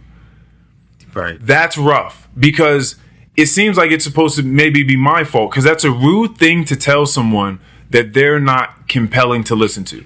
If they're not a good musician, it's nah, it's not really that good. Yeah. You're not a good painter. You're not really a great dancer, but they don't really do that thing. They just decided to do it. Mm-hmm. Now, if someone has been painting for 15 years and their painting sucks, it's hard to tell that person that their painting sucks, because they've really invested in it. Yeah. So when someone has to talk to you and they have to tell stories and relay information about their experience or something they learned, and they're not compelling to listen to, it's hard. It can be difficult having to tell this person, if you are to tell this person, listen, sometimes you just have to understand, I have a difficult time getting through some of the things you have to say, because, and I've had to have this conversation before, because it's not necessarily compelling the way that you tell stories. Mm-hmm. Or the way that you relay information, because that really is an art form. There are skill sets that go with that, but if you don't know that, or you don't acknowledge that, you just think it's rude that people feel that way about you. But that's a real thing. That's why comedians' delivery is a point. it matters. Delivery might mean more than everything. Storytelling, delivery matters. Like all this story, it matters the way that you deliver information. Right. And so I'm not just supposed to be enthralled with what you have to say simply because you're saying it. If you're kind of lackluster to listen to, then you're kind of lackluster to listen to. So storytelling can kind of be weird. So there are definitely things that people are looking for in stories, whether they know it or not. Yes. But you turn the channel sometimes, and sometimes if you don't practice mindfulness, people can be talking to you, and you can change that channel too. You can just start thinking about it like, man, you are boring as fuck right now. It was the guy I was working with. I was like that older guy, and I felt bad because it was the guy I was saying he was getting ready to retire, not the teacher. Yeah, but the other guy just retired like that you liked. Yeah. And like he would just come in the morning and he would just start talking about like his day before, but it wasn't no juice to it. It just like, yep, I had to go get the lawnmower and got that out, and then got underneath it and figured out I had to. So it was almost like he was just speaking his memories out loud. He said there wasn't no juice. Was bland as hell. Bad, but I was always there with him. I had to, because like I'm always there with him because I know, man, he just speaking. He just speak. Maybe nobody else be listening. This is what he has. Yeah, I was like, let me be. If nobody else in this world, maybe he goes and don't nobody talk to this man. Maybe, I don't know. But I'll listen to him. I'll give him a little bit of feedback. But it was hard to get through because it would be the same boring ass stories. But son, that is so fucking real. That's real, and people don't know that they're going through it if no one ever says anything to them about it. No one's real about the way that they sound, but sometimes it's just droning. Yeah. Sometimes when it comes to me, like my little sister, for instance, worst storyteller I've ever heard in my entire life. It's just, there's so many details that don't need to be there. It's like, honestly, I could take a story that takes her 10 minutes and I could easily chop it to like 2.5. She's really trying to paint the entire She's trying to paint scenario, the picture. Yeah. Why this, why that, the entire... Yeah. I've described it before. Somebody will say, so I had to go to the grocery store, but, before I went to the grocery store, I decided I was going to put something on, and, I chose these shoes. I haven't worn these shoes in a long time, but I decided I was going to put these on, and I get in the car and I'm going. And so the way that this person set this store up, they have to go to the grocery store. Something tells me that whatever it is that is going to be the climax of the story is going to happen at the grocery store. But they're telling me about them at home, them about to pick some shoes out. Well, all this extraneous information, I don't fucking need this shit. As opposed to just being like, yo, had to go to the store the other day, walked in there, first thing I see, you will not believe, automatically you're into the story. Yeah. I don't cut all that shit out. I'm letting you know there's an economy of words and there's a tone in my voice. Had to go to the store the other day, walked in there, first thing I see, you will not fucking believe. I look in front of me and this person is, you want to hear the rest of that. That's why I be saying Stokes is a beast, because he'll tell stories like that. Oh yeah, are you talking about just like verbally, or are you talking about like he'll just grab your attention real quick and just throw you into these, and you're like, oh shit. Yeah, because there's an economy of words. The thing is, very quickly when someone starts speaking, the way that they're setting something up, that if you listen for a little bit, you're gonna get a wild return on investment. Yes. That they're going to give it back to you in spades as long as you just listen for a little bit, because they're just cutting to the chase. They're vibrant when they're talking about stuff. The tone, the inflection is going up and it's down, and they're pulling from all different sorts of stuff. They're just an animated person. And so when you're just not that, you got to call a spade a spade. And I feel like if you're really friends with people or you're really close with people, you got to let them know, listen, this is the issue that I have here. Okay?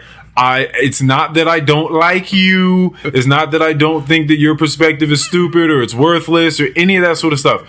It's simply the delivery. What we used to say about that? Always say, man, he be rapping. Like, yeah, you're right. He be rapping. Like, rap that shit up, B. Yeah, nigga be rapping. Like, you just be talking, and there's so many words going in. It's just like they don't tie into each other, and there's so much fat on this we could have cut off. and it's monotonous the way that you're speaking, and maybe the story in itself may not even have been that good. What about that? What about the person finishes the story and the punchline was just some ass? Oh, that was it? Like, that was it? Yeah, it sucks. Oh, okay. That fucking sucks. Yeah, but I think that when I talk about it being an art, I think it's really, truly becoming one of those things that's lost. Like, people don't know how to just sit down, chop it up, and make it entertaining and compelling, interesting, thoughtful, and funny. All these different flavorful elements that go into it. That's something that's like, that's a real fucking talent, if not, arduous work to attain a certain set of special skills, like Liam Neeson. Like, you need a certain set of skills. That phone up, told him I'm gonna find you. Yeah, that shit is crazy. Do you have last words for the people, Mike? This has been a wild fucking conversation. Yeah. This has been a wild. This is 3 hours of just insanity. All right, my last words would probably just be mindfulness. I know that's a big theme here, but just observing.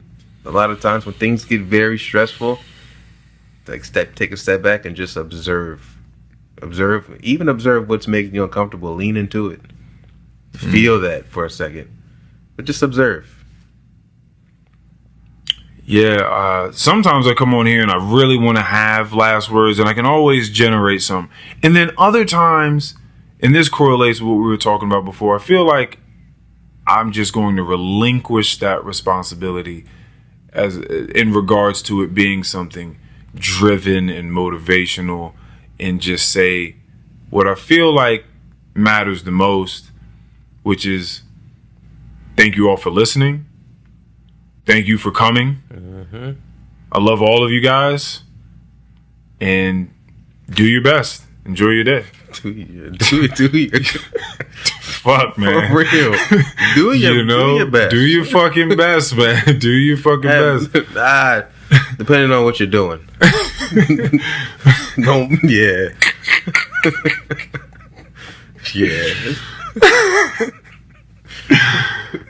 Love you guys, man. Love you guys. Episode 121. Peace. Double decker. We hitting them with a 2 for this week. Peace, everybody. Damn.